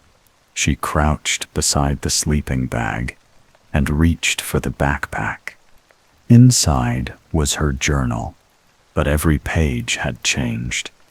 Instead of writing, there were drawings, twisted sketches of her face, melting, splitting, covered in vines, and beneath each one, words she didn't remember writing. It isn't lost. It's becoming. She flipped to the last page. There, in her own handwriting, were 4 words: do not trust fire. She backed away. The flames pulsed, not in the wind, in rhythm with her heart. Then they shifted. The fire leaned, not flickering, leaning toward her. It formed shapes, faces, her sister's, her own, the man from the clearing. with white eyes and bloody hands. The fire was not a fire. It was a window, or a mouth, and it was smiling. She stepped back again, but her foot struck something solid. A second fire. Behind her, she turned and saw it. An identical campfire, same stones, same gear, same totem. Her breath fogged in the air. Even though the heat should push the cold away, more fires ignited around the clearing, one after another, circling her, each one exact, each one burning with the same false memory. The backpack at her feet opened on its own. Vines spilled out, not wild arranged, braided. They wrapped around her ankle. Before she could move, she grabbed her knife, slashed down, and severed the strand. It hissed and recoiled, dragging itself back into the open bag. The fire before her flashed blue, and a voice came from it. Not her own this time, but layered, like many voices speaking as one. Which one is real? Sarah. She didn't answer, because the truth was, she didn't know. Her arms trembled. The map on her skin now showed rings, circles, like campfires. She ran through the ring, into the trees, away from the light. But behind her, the fires moved. They followed, one by one, drifting across the forest floor, like ghosts made of memory, each one whispering her name. And in the distance, the lake breathed again. Sarah didn't know how long she'd been walking. The fires had stopped following her, or maybe she had left them behind. It was impossible to tell. The forest didn't work like a forest anymore. It breathed like a thing with a pulse, and every path bent with its will. She could no longer see the sky. The canopy above had sealed shut, but the air still glowed faintly red, like light filtering through blood. Her steps echoed dully now, as if the earth below her was hollow. She was underground, though the trees were still somehow growing around her. The map on her wrist had faded to a dull outline, but its ink shifted when she wasn't looking, like it was waiting to surprise her. Every so often she glimpsed shapes on her skin that hadn't been there before. Eyes, spirals, words written in a language that looked like roots. Then she found the cabin. It stood alone among a circle of trees that looked burned, their bark blackened and curled like paper. The structure sagged with age. Its roof was half collapsed, and moss draped across the windows like curtains. But there was light inside. She stepped through the broken door. The interior was quiet. Unnaturally so. Dust hung in the air without moving, and the shadows didn't shift with her presence. On a table, at the center of the room, sat a journal. She knew it before she touched it, knew the feel of the leather, the cracked spine, the slightly warped corners from years of moisture and heat. It was hers, but she had never brought it here. Her name was etched on the cover now, carved into the leather with something sharp. The cuts were fresh. She opened it. The first page was blank. Then before her eyes, words began to appear. Ink bubbled up from beneath the page's surface, as though the book itself was bleeding. July 12th. She came to escape, but the forest remembers the fire wasn't her fault, but the guilt is hers to carry. She turned the page. July 14th. She looked into the lake and saw her own fear reflected. It showed her what she had buried. It showed her the spark. The dates were wrong. She hadn't written any of this, but the memories were accurate.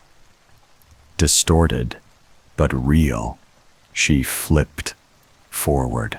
The pages kept writing themselves, each one bleeding new lines. They told her thoughts she hadn't voiced, memories she hadn't recalled since the firehouse burned, her sister's voice, her own hesitation. She turned another page and stopped. There was an image now, a sketch of her, standing alone in the woods. Her eyes were gone, replaced with twisted blossoms. Vines grew from her mouth. Below the sketch were words in a different hand.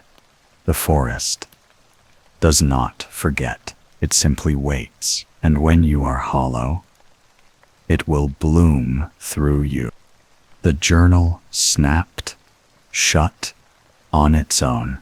The cabin door creaked behind her. She turned.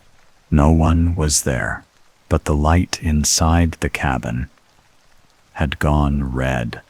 The ceiling was no longer wood. It was vines, twisted and pulsing, spreading downward like veins. A drip of thick sap landed on her shoulder. She brushed it off and found it wasn't sap. It was ink, black and warm. The journal trembled. It opened on its own to a new blank page. Words began to write. She runs, but every route leads back. Her story is nearly written. The pen lay beside it, not a normal pen, a feather dipped in something dark, and beneath the table, vines began to stir. They moved like fingers. She backed away, but the floor was gone. Was all paper now. Dozens of pages, blank and fluttering, waiting for her weight, waiting to write the ending. She turned and fled, slamming through the cabin door and back into the night. But as she ran, the ink on her wrist bled again, spelling out one word she couldn't ignore. Welcome. Sarah ran until her breath burned and her legs screamed. But the forest didn't grow farther behind. It only deepened ahead.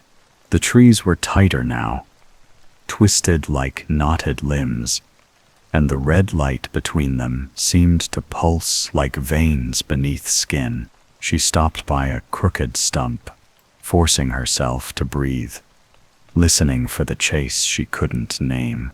There was no sound. Then, a voice, faint, soft. Too close, Sarah. I sat end sharply, searching. Nothing there. Then again, Sarah, help me. It was her sister's voice. No, worse than that. It was almost her sister's voice, but it was off in the way a mask smiles, too smooth, too practiced. Sarah's mouth went dry. Claire? She called out. Silence. Then the leaves rustled behind her. She turned again. Light swept between the trees, but they were empty. She started walking. Slowly now, but with every step, there was another set, a half beat behind her own. She stopped. The other steps stopped. She started. So did they. Her flashlight caught only bark and shadow, but each trunk seemed wrong, too smooth, too uniform, as if the trees were pretending to be trees. She passed one and thought she saw it shift, just a ripple in its grain, like breath. Then, Sarah, please. I'm cold. Right beside her, she turned and shone the light. A figure stood just past the next tree, small, thin. Hers after gas. It was her, not now, but younger, firefighting gear, 2 sizes too big. Ash smeared across her face, a mirror of that night. The girl opened her mouth, but instead of words, vines spilled out, wet and black, dragging across her chin. Sarah stumbled back, falling into the undergrowth. The girl didn't move. Didn't breathe. Then her head snapped sideways, unnaturally fast.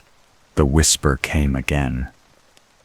But now it came from all sides. You left her. Sarah scrambled to her feet, heart thundering. The mimic of her younger self tilted its head, watching. Then it stepped behind a tree and vanished, as if it had never been there. She backed away. 1 step, 2, and heard it again. Steps, not hers, following, mocking her rhythm. The wind picked up, sharp and sweet, the scent of decay laced with flowers. She turned and ran again. But this time, every tree she passed whispered her name. And behind her, always behind her, those footsteps kept time with her own. The forest changed again. Sarah turned once, then twice, and the path behind her folded like paper, vanishing between trunks that hadn't been there seconds ago. Every tree looked the same now, tall and pale, their bark smooth as skin, their roots curling like fingers clutching the ground. She stumbled into a clearing, ringed by 13 of them, 13 trees grown in a perfect circle. Their branches knotted together above like a cage. The center of the grove was bare dirt. Not a leaf, not a blade of grass. Just dark, wet earth. Something dripped from the trees. She reached out, brushing one trunk. It was warm. Then it bled. A slow, dark stream emerged from a split in the bark, thick and red, trickling down like a wound reopening. She staggered back, her hand sticky with what was not quite blood. It smelled like sugar. The center of the grove pulsed. The ground there was rising and falling, like something buried beneath was breathing. Then a whisper. Feed us. Not aloud, but inside her, like a memory that wasn't hers. Sarah backed away, but the trees had closed in behind her. Their trunks shifted. They were closer now. The circle had no exit. Then the ground split. From beneath the breathing soil, a single vine emerged, white and veined with red, its tip ending in something that looked like a jaw. It sniffed the air and turned toward her. Sarah ran, ducking through a seam between 2 of the trees, while the vine snapped behind her, cracking the ground where Shed stood. She didn't know if she'd found an opening or if the forest had let her go. The roots under her feet writhed like worms. She tripped more than once, but each time something caught her, vines curling like fingers, pushing her upright instead of pulling her down. They were toying with her now. She passed trees covered in symbols, circles, spirals, crude drawings of people with plants where their eyes should be. The map on her wrist was gone. In its place, vines had begun to grow. Thin ones, like veins, trailing down her arm in black ink. She tore at them, but the skin beneath had changed. It was soft. She had no idea how far she had gone, but ahead the path brightened. Not sunlight, but fire. The trail ahead was lined with torches, homemade, bound branches, soaked in pitch. Flames danced, but gave no heat. Each one burned with the same red-orange color she remembered from the firehouse blaze years ago. The path beyond twisted like a spiral. At the center, a figure stood, cloaked, hooded, holding a vine like a leash. She approached slowly, heart thundering. The figure didn't move. "Why are you doing this?" she asked, her voice cracking. The figure lifted its head. It had no face, only a bloom. A flower made of teeth, curled open in place of eyes. It lifted the vine and dropped it. The forest roared. Sarah fell to her knees as the ground shook. The roots beneath her pulsed, and she understood. The ghost vine wasn't a creature. It was the forest, and it was waking up. The fire had started small, a spark, an accident, a hesitation.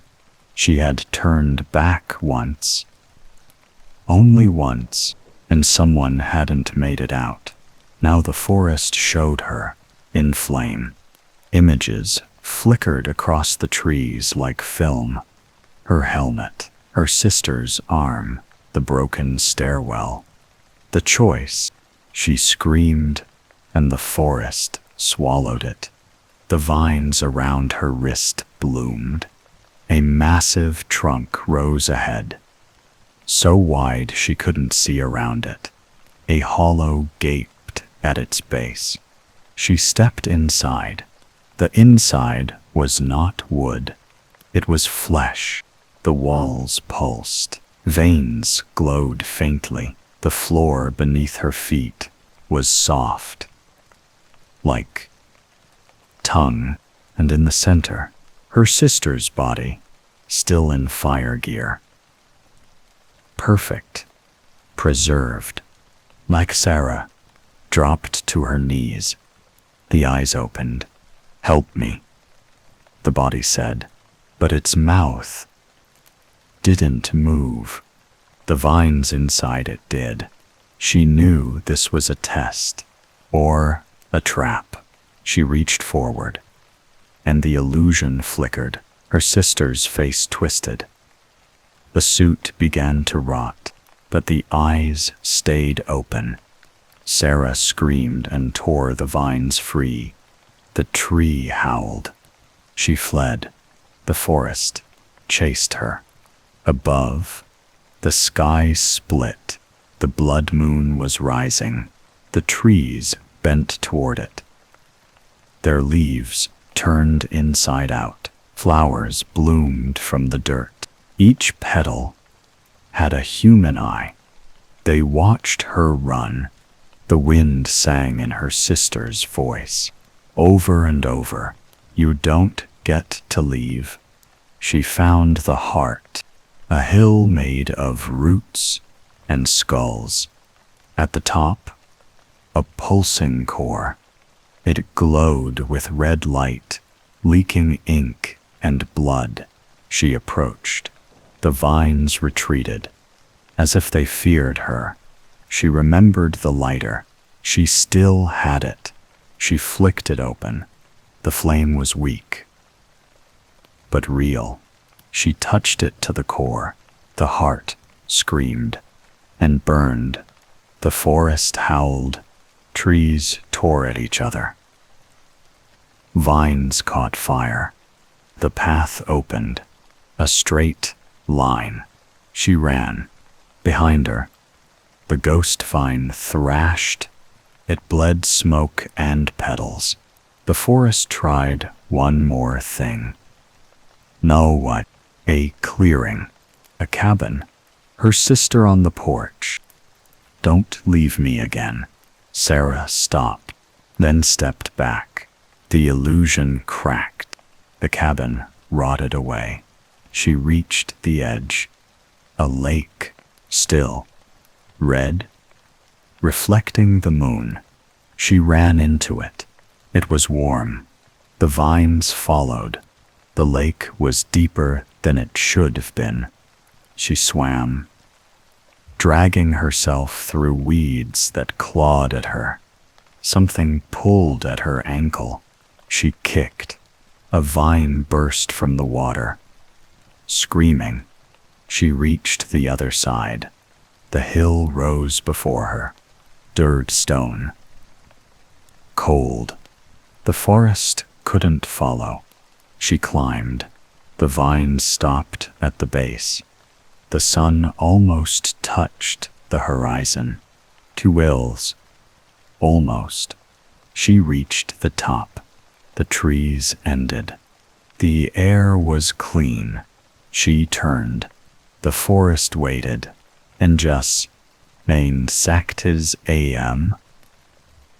One stirred. It moved. The entire tree line surged forward, and darkness followed it. She looked up. The sun should have risen, but the sky was wrong. It was red. She whispered a name, her sister's. Then the ground cracked beneath her. The vines bloomed, and she fell. The last thing she saw was her own face, growing from the trees. I never saw the sun rise again. Story 2.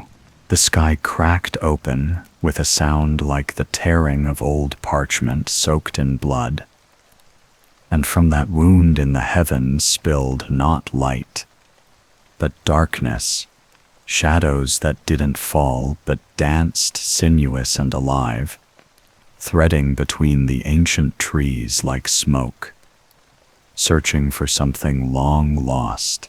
I was still sitting behind the wheel when it happened, the engine of my rusted Subaru ticking with cooling exhaustion, the last dregs of a signal dying on my phone screen like a candle swallowed by the tide. For a long moment, I simply stared up through the cracked windshield.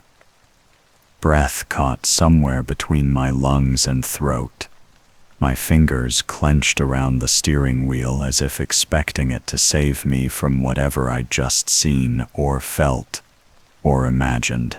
It wasn't lightning, at least not in the way I'd ever known it. There was no flash, no boom, no scent of scorched ozone, just that rupture above, long and jagged, as if something massive had drawn claws across the fabric of the world. The shadows fell in its wake, slow and deliberate, not bound by gravity, nor shaped by the fading light of dusk. They moved like thoughts, like memories forgotten and half remembered in the spaces between dreams. I told myself to breathe, and then I did. The Wachita woods stood quiet around me, too quiet. Not a single chirp of evening birdsong, No rustle of underbrush stirred by wind or beast. No hiss of breeze between pine needles. Just the soft ticking of the car and the hollow thump of my own heart echoing in my ears. Louder than it should have been. I opened the door, and even that seemed too loud. A sharp crack of metal in a world that had gone numb and listening. The air smelled strange. Sweet, but spoiled, like honeysuckle left too long in the sun. Edges curling, rot blooming beneath the petals. It clung to the back of my tongue as I stepped out, mingling with the iron scent of damp soil and fallen leaves. The trees here were impossibly tall, their trunks wide and furrowed, their bark peeling in long curling strips like ancient parchment. Moss grew thick and black-green around their bases, glistening as though wet even in the dry air. I stood still for a long while, map in hand, the one my grandfather had left me, drawn in pencil and memory on yellowing paper. The ink smudged by time and grief. The heirloom is buried deep, had said, voice rasping like dry leaves. Rotfield holds it still. Though the woods have tried to forget, the map led here, to this place, to this silence. A sound came then, not from the woods, but from above, a groan low and endless, like the sky itself was aching. I looked up, heart hammering, and saw nothing but the long, jagged scar where the clouds had split, a dark seam threading through a bruise-colored firmament. It hadn't closed. It just hung there, unmoving, watching. I turned off the headlights. The forest didn't get darker. That was the first thing that should have told me something was wrong. The shadows stayed, clinging between the trees, coiling around their roots and climbing their limbs like serpents. But they didn't belong to anything. There was no source, no light, no silhouette, just the black, dancing, flickering, like candle flame at the edge of vision. I blinked, and one of them shifted, quick and deliberate, as if it noticed me watching and decided to slip away. I felt foolish, but I called out anyway, just a soft hello. My voice didn't echo, it didn't go anywhere.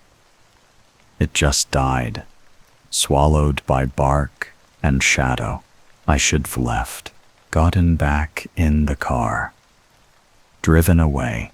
But the memory of my grandfather's hand in mine, the way his eyes had glazed over as he whispered about roots that remember, about voices in the soil, about something buried that wasn't meant to be found, that memory anchored me more than fear ever could. So I stepped off the gravel onto the trail, such as it was, more a suggestion than a path. Really, half overgrown, crisscrossed with fallen branches and slick stones. My boots sank a little with each step, the loam beneath dense and spongy, as though something breathed just under the surface. The further I walked, the stranger the forest became. The trees grew closer, not just in distance, but in posture, as if leaning in, whispering to each other. Their limbs twisted unnaturally toward the center of the trail.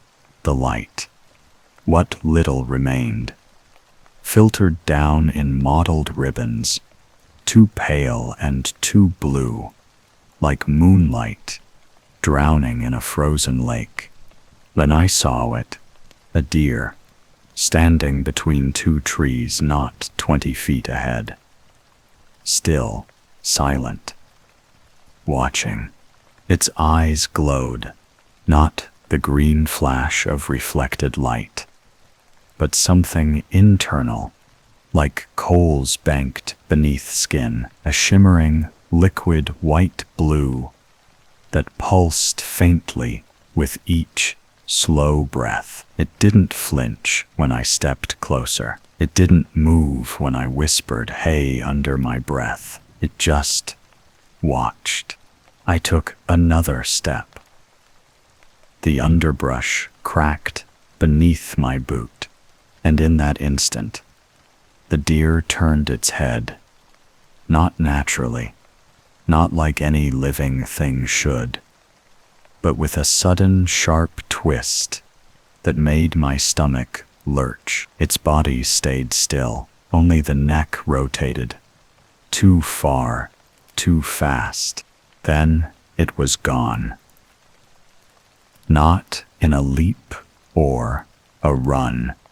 One moment, it was there.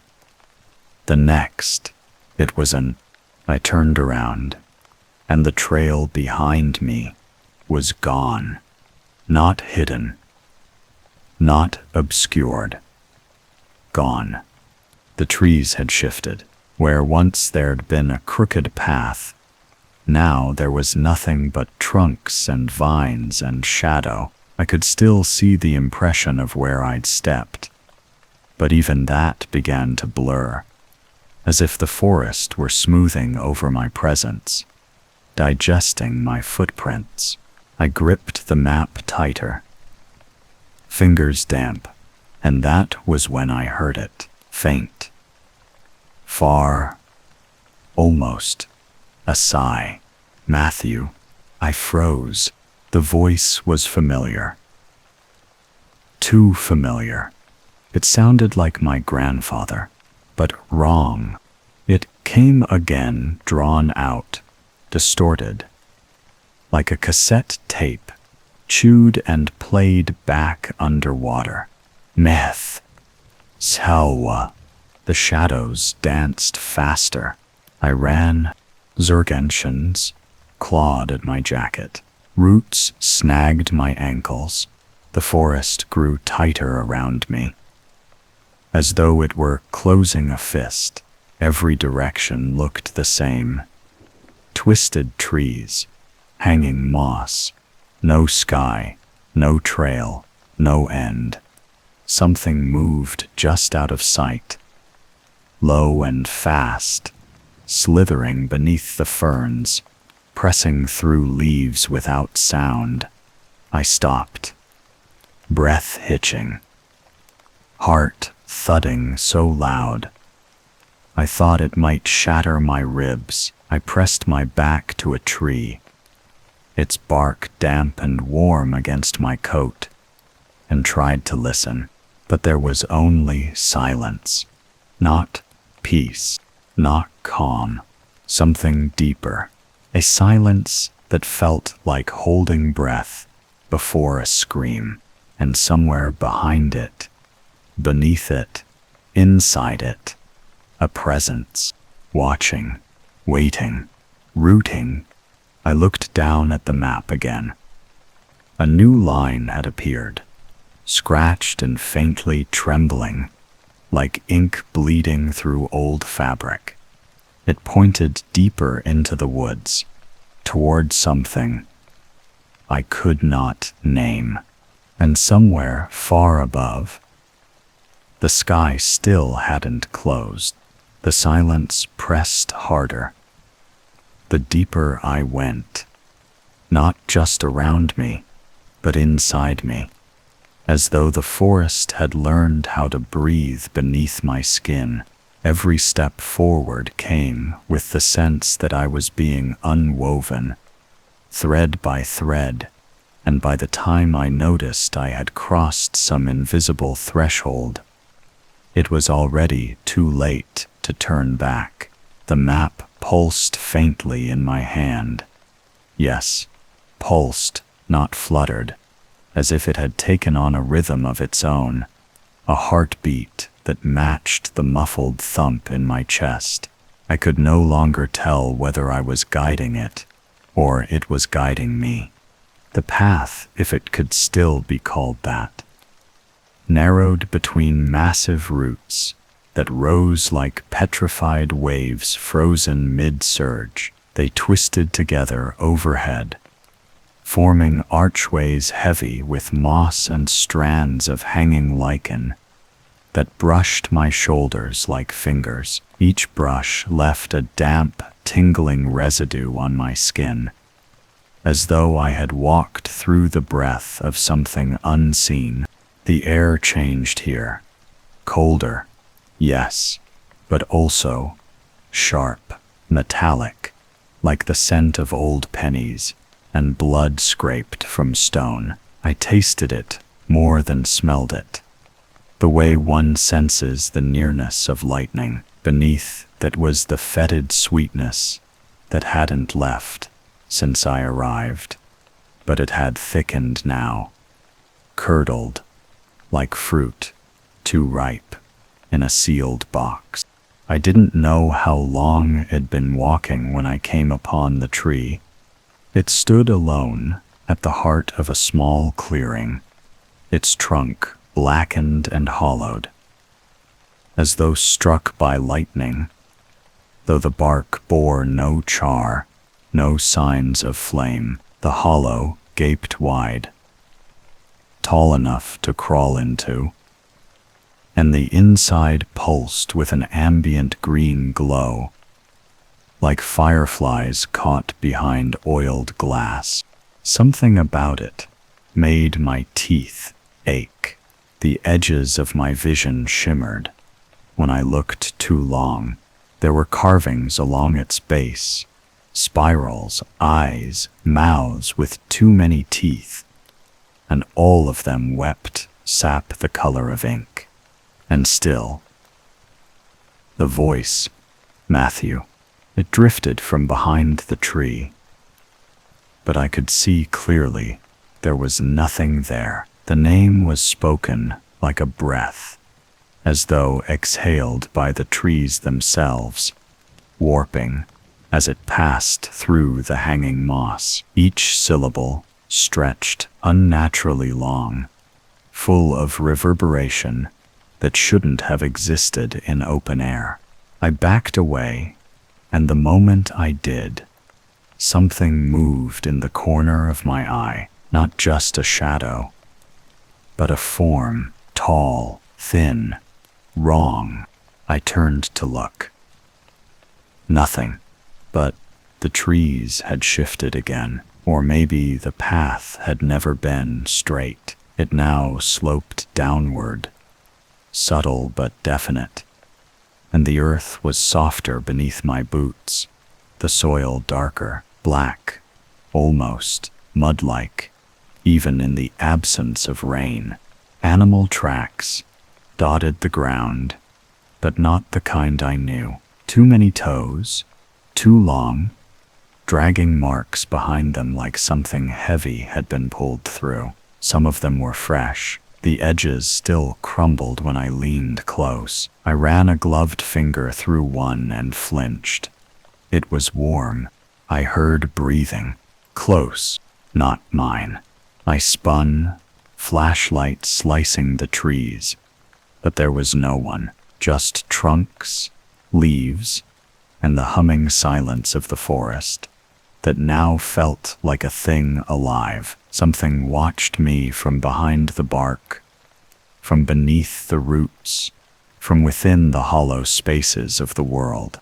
The flashlight flickered once, then it held steady. When I turned back to the path, there was something new. A doll.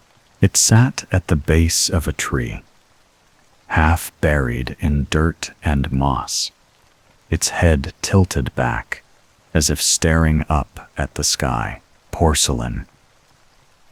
Cracked, hair matted with leaves, one eye gone, the other a pale blue that almost seemed to glow. I approached slowly, crouched beside it, and reached out. The moment my fingers touched its dress, I heard the voice again, but this time it was right beside me. Matthew.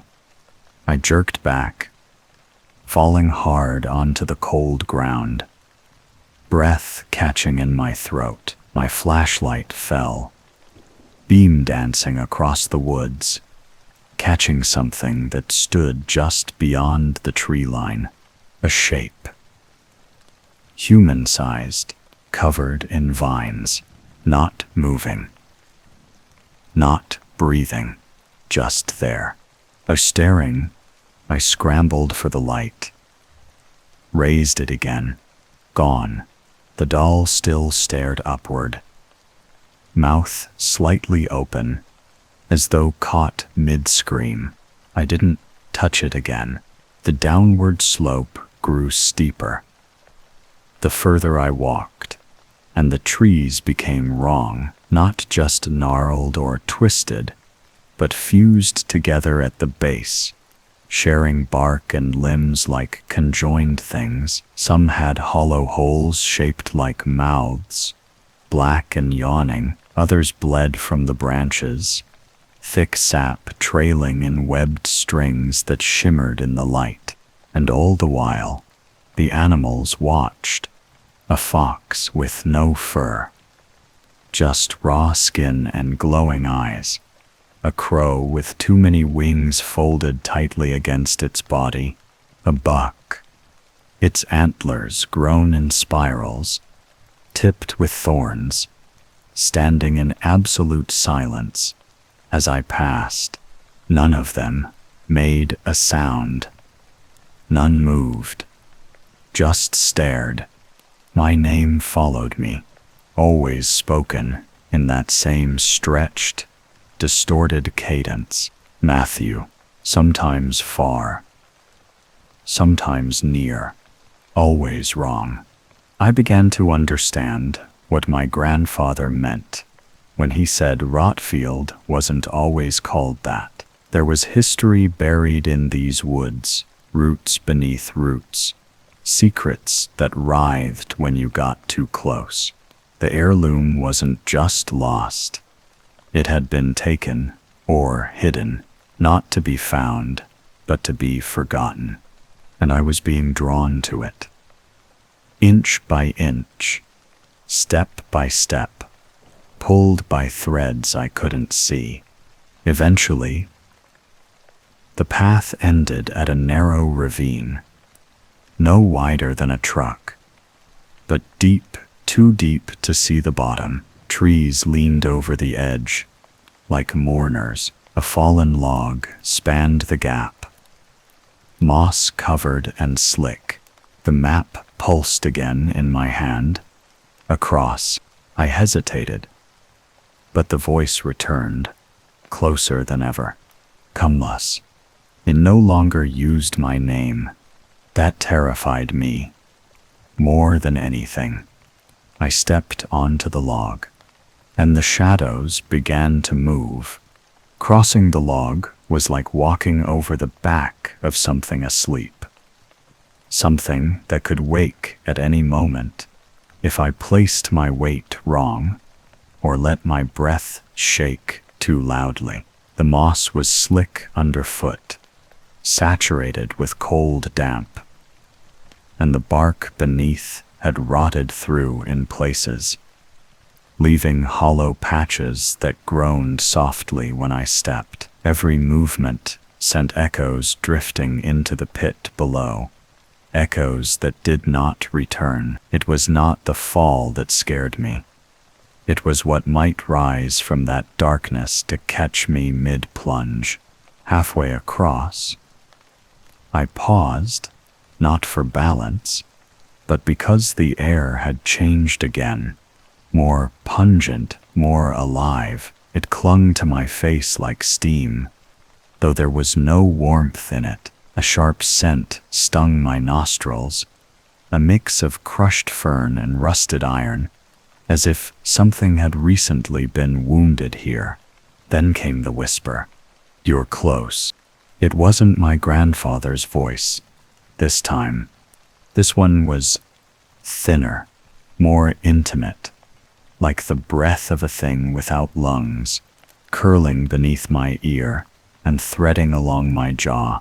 I spun in place on the log, nearly losing balance, and shone my flashlight back the way I came. Nothing, but the woods were the same. The path I had followed had been swallowed by trees that hadn't been there moments ago. Massive, gnarled things, whose trunks twisted together like knotted veins, their bark writhing ever so slightly, as if adjusting to the pressure of unseen growth. No sky showed between their limbs, no wind stirred their branches. They had closed the way behind me. A pressure built in my head, just behind the eyes, a throb that came and went, in pulses, as though something within the forest and within me were syncing up, trying to beat in time. I turned forward, across the log, down into whatever waited beyond. The opposite bank came fast, once I forced myself to move again. But the ground beneath my boots gave a strange, yielding sensation, like stepping on damp paper over water. With every step I took, something shifted beneath the soil. Not loudly, not immediately, but enough that I could feel it, a scraping, a coiling, the subtle rearrangement of something with intent. The trees here grew closer together, their limbs fused into tangled walls that bowed inward. I had to duck and twist to continue forward, following the flickering signal of my map, which now throbbed visibly like a heartbeat in paper form, its drawn lines rearranging subtly when I wasn't looking. Trails narrowed, then vanished, only to open again elsewhere. The map wanted me to follow. That much was certain. Beneath my feet, the earth became slick with moisture. Not mud, not water, but something more viscous, almost gelatinous, clinging to my boots with a faint resistance, like walking through congealed breath. I knelt to inspect it, and as my fingers neared the surface, it pulsed. A single breath, inhale, then stillness. I didn't touch it. Instead, I moved on, slower now, listening. The forest had begun to whisper, not the voice calling my name, but many voices, whispering over one another, like wind through reeds, impossible to follow, yet all saying something, some secret that lived in the cadence itself. I could almost make out words, but the more I tried to understand them, the more they slipped from my grasp, like trying to hold smoke in bare hands. I passed a tree with a hollow so deep I couldn't see its end, and from within came a sound that didn't belong in this world. Drip, drip, drip, not water. Something thicker, something that smelled like iron and old things long buried. Then came the scratching, not soft at first, barely audible over the strange wet silence, but persistent, like claws against stone. Not fast, but deliberate, rhythmic. I angled my light toward the tree and froze. Inside the hollow, something moved. A single vine uncoiled itself, slow and elegant, like a serpent tasting the air. Its surface was wet, ridged with tiny thorns that glistened with a faint green sheen. I stepped back, breath catching, but the vine made no motion to follow. Instead, it retracted slowly, slithering back into the dark. Behind it, deep in the hollow, something else blinked. A pair of eyes, round, reflective. Not human, not animal. They stared at me for one unbroken second before vanishing. That was when the voices changed. It grows. It remembers. It waits. They hissed through the canopy, through the trunks, through the soil itself. I didn't know if they were speaking of the forest or me. I ran again, not because of panic, but because staying still felt like an invitation. The trees grew thicker, the sky lower.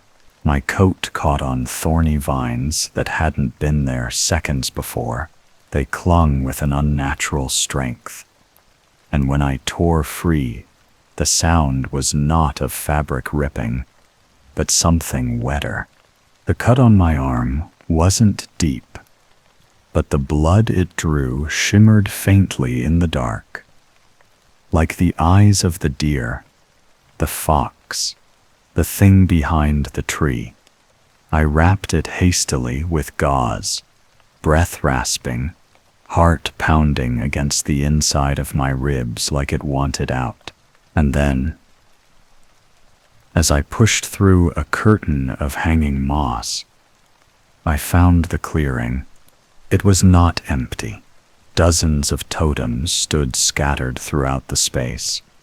Figures carved from wood and bound in vines, draped with strips of cloth and bone. Each one was different. Some had faces, some did not. Some bore symbols I didn't recognize, while others wept sap from crude eyes. At the center of the clearing was a pit, circular, black, not wide, but impossibly deep.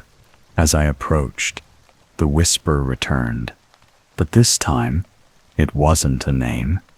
It wasn't even a word. It was laughter, high, broken, like a child mimicking something it didn't understand. The kind of laugh you hear in a nightmare and wake up with clenched fists and wet sheets. I dropped to my knees at the edge of the pit and shone my light inside. There were bones at the bottom, human, scattered, stripped clean, and they were moving, not rising, not animated, shifting slowly, in circles, around something buried beneath, something breathing, a root, thick and black, covered in thorns, beating like a heart. I stood up slowly, trying not to make a sound, but the trees had already begun to close. I never heard the trees move. I only felt them closing, coiling, knotting themselves into a thick, breathing wall behind me. They did not creak or groan like old wood. They whispered. The limbs hissed softly as they braided themselves together, as though the forest had learned how to weave flesh and bark into a seal behind me, shutting off retreat with surgical silence. The pit still pulsed at my back. I turned away from it, not because I wanted to, but because I could no longer bear the pressure of that unseen root beating beneath the bones. It had begun to sync with my own heartbeat, each throb louder than the last, rattling behind my ribs like it wanted to tunnel out. Even the air here had grown heavier, denser, saturated with something rich and vegetal. The scent of rot layered with floral sweetness, like a bouquet left to decay in a locked tomb. The totems around the clearing had changed.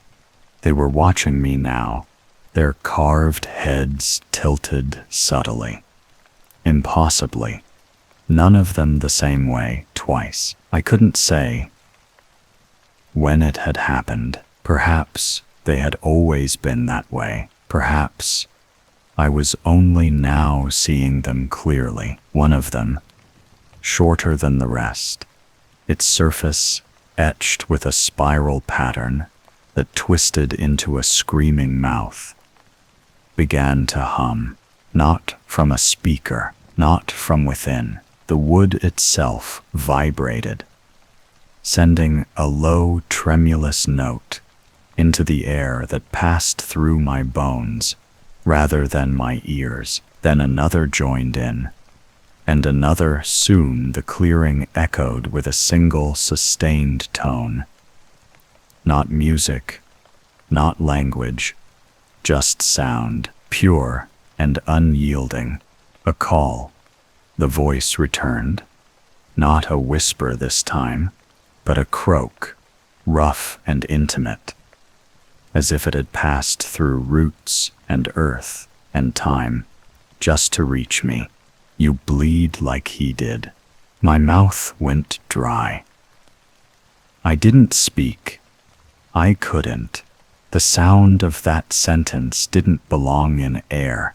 It belonged underground, trapped in root hollows and buried skulls.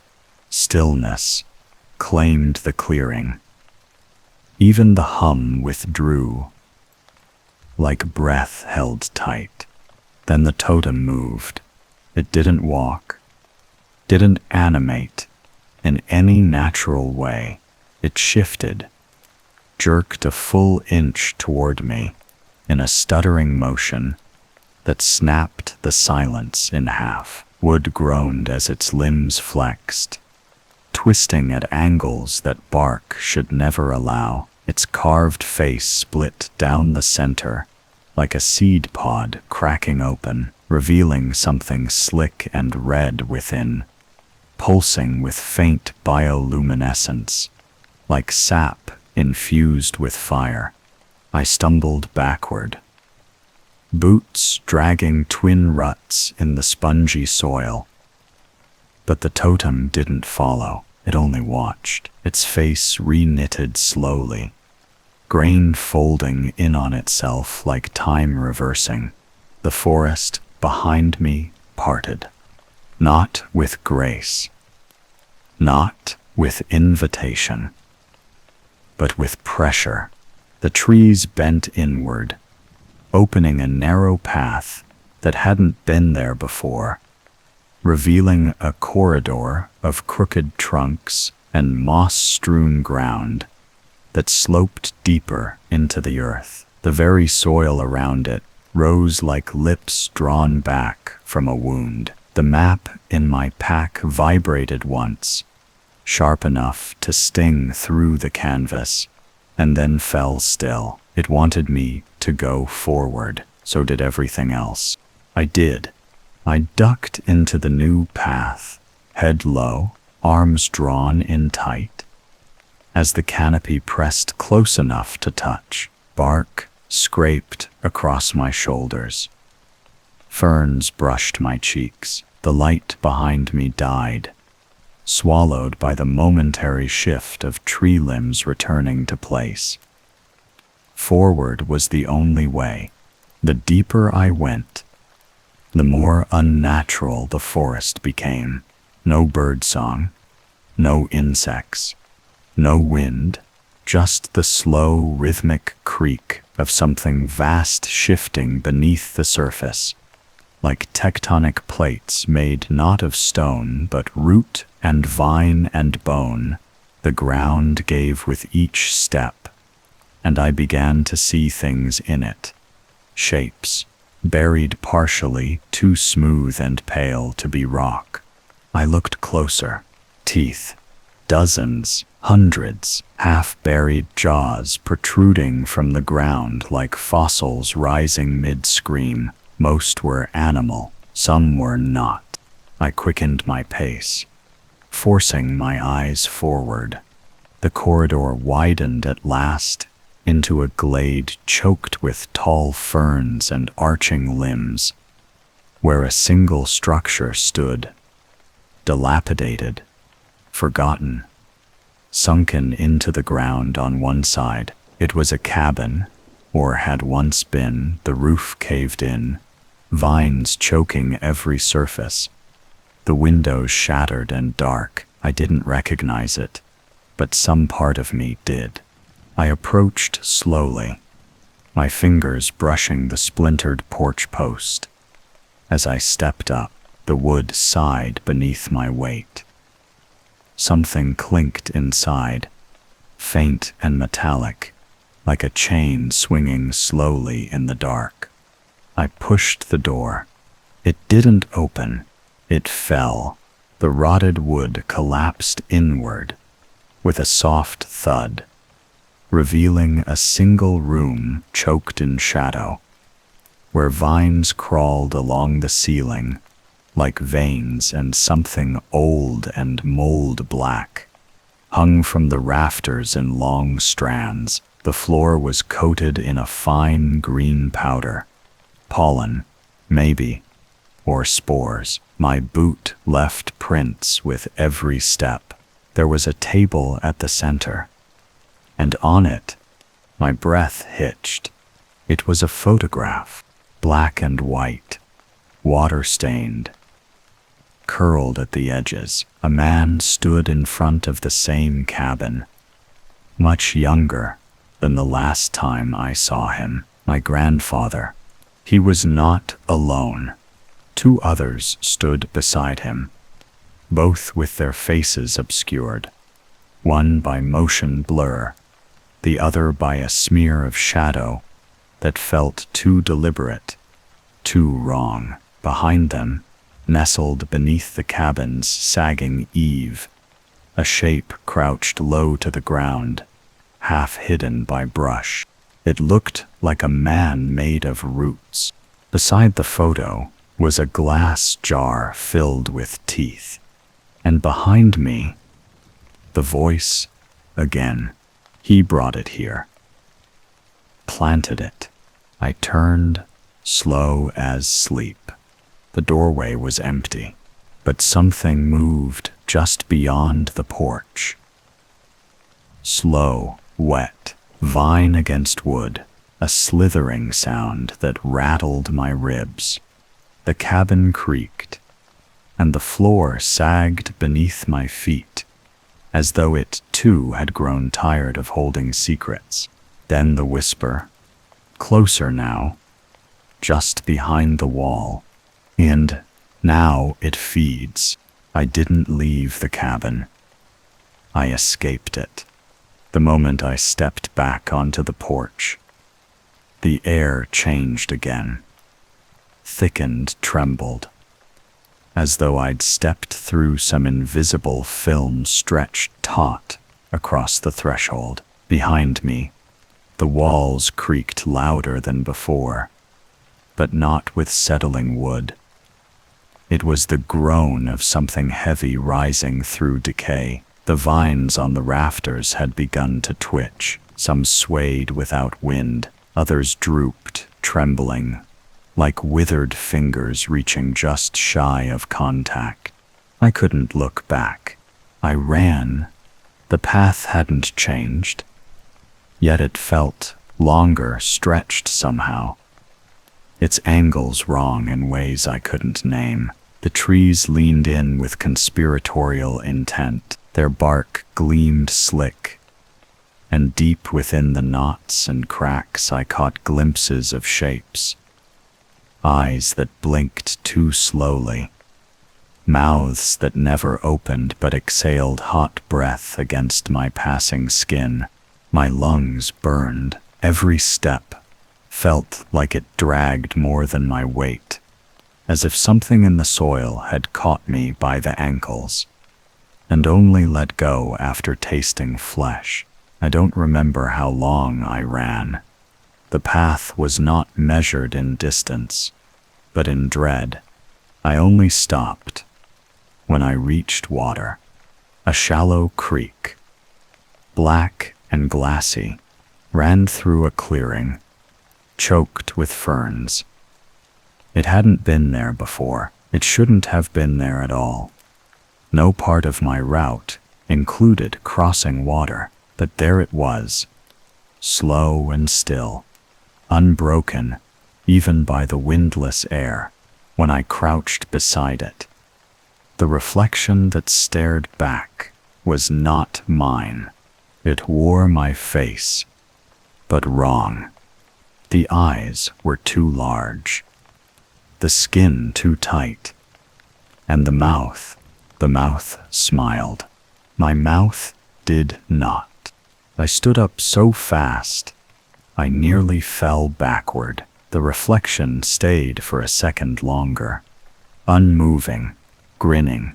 Then it rippled and vanished beneath a sudden swirl of black leaves that rose from the water's surface like ash. Something had disturbed it. Across the creek, I saw a trail, not marked by map or instinct, but by roots. Dozens of them, thick and serpentine, curled into a line that led into the trees. They were wet, fresh, as if they'd been laid only seconds before I arrived. I knew, without knowing how, that the heirloom was near. The map hadn't buzzed again, hadn't changed its pulse, but the pressure in the air, the pull in my chest, it was louder here, closer. The water was shallow. I stepped in.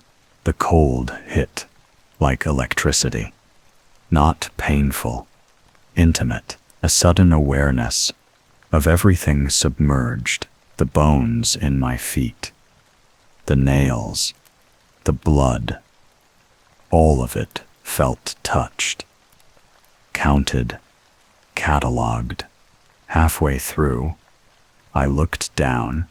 No reflection, just the dark shape moving beneath me, long and slow, like a vine without end, coiling between the stones without disturbing them, writhing as it passed through my shadow and vanished downstream. I reached the other bank and didn't breathe again until my boots hit dry moss.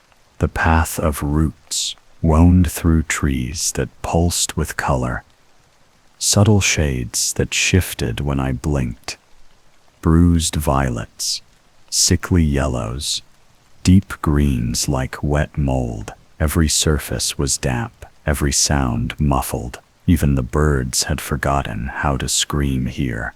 That's when I heard the voice again. Not ahead. Not behind. Above. Matthew. I looked up. High in the trees, hanging between two massive branches, was a figure bound in vines, cruciform and limp. I could see skin gray, taut and swollen, peeking between the leaves that wrapped its limbs like bandages. One foot twitched. Not dead, not alive. Wand tenstewis. Wand fis. Burden. I raised the light. It wasn't a stranger. It was me.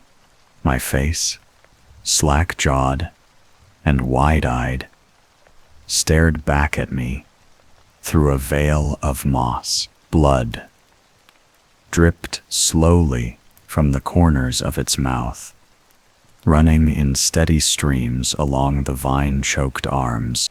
I staggered back, and the body convulsed, just once, violently, as if reacting to my recognition. The vines tightened around it, and from within its chest, something shifted. A bloom right beneath the sternum. The flesh split silently, revealing a pale, petal-like structure, unfolding wetly from within. A flower, black at the edges, glowing green at its heart. The venom root. I could feel it calling, not with words, but with pressure, with the sense of inevitable need. The heirloom was here. But it was not a thing I could retrieve. It was planted, fed, watered in blood. Below the figure, the ground moved. A mound of vines, pulsing slowly, began to rise from the earth, like a great beast unfurling from sleep. Thorns the length of knives adorned its coils, and where the vines met the soil, faces had been caught in the roots' passage, fossilized expressions of agony, pressed into the dirt. The voice came again, closer now, split in two, one high, one low. You came to take, but you were always meant to give. The forest exhaled, a heavy, sweet breath, like dying flowers and wet leaves filled the glade, and the trees swayed without wind, synchronized like a pulse. My limbs went weak, my vision blurred. In the distance, I heard the chain again, the one from the cabin dragging through the ferns toward me, and then a scream, my own, but not from my throat. It came from the trees. Something had learned my voice, and now it was calling for help. I don't remember falling. One moment, I was standing, staring into the reflection of myself, strung up like a marionette, bleeding flowers, and the next, the forest swallowed me whole, not with force, but with intent, like the ground had grown curious, had chosen to part for me alone. My knees buckled, and my limbs lost all purchase, as the moss beneath my boots turned slick, greedy, and I slipped sideways into the earth's open mouth. I slid, not down a slope, not along a hill. Through, the soil gave way in slow motion silence, damp and warm, as though I were being pulled into the hollow beneath the forest's skin. Roots brushed my face. Stones scraped the sides of my jacket. Somewhere above, the scream, the one that wore my voice, echoed once more, distant now, like a memory already losing shape. Then darkness, not black, not total, but wet, heavy, saturated with scent. I landed hard in a chamber that breathed. The air was thick, pulsing with humidity, and the rank perfume of decaying vegetation. The ground squelched underfoot, soft and springy, like walking on old flesh. I raised my flashlight and swept the beam slowly, unsure of what I was hoping to find. An exit, maybe, or even just the shape of the thing that had brought me here. Instead, I saw the walls. They weren't stone. They were wood, living, flexing wood that bent around me in concentric arcs, spiraling upward into darkness, threaded with thick vines that moved ever so slightly with my breath. Along the surface, etched into the bark in crude lines, were symbols, hundreds of them, eyes, teeth, coiling spirals, figures in profile, all bowed before a central shape, a great flower whose petals bled. And in the center of the room was a stump, Not broken, not rotten, clean-cut as though severed by a blade too sharp for nature. It rose no higher than my knee, and its surface was polished smooth, gleaming with something dark and viscous that shimmered faintly green in the flashlight's beam. On it sat the heirloom, the locket. It was unmistakable. Silver, oval-shaped, tarnished with age, but still intact. Its chain coiled like a sleeping serpent, half buried in the oily liquid that pooled atop the stump. For a long time I didn't move. The room, this chamber, watched. I could feel it. Each breath I took was measured. Each twitch of my fingers acknowledged, but still. I stepped forward, and with each step, the chamber responded. The vines on the walls tensed. The symbols bled sap.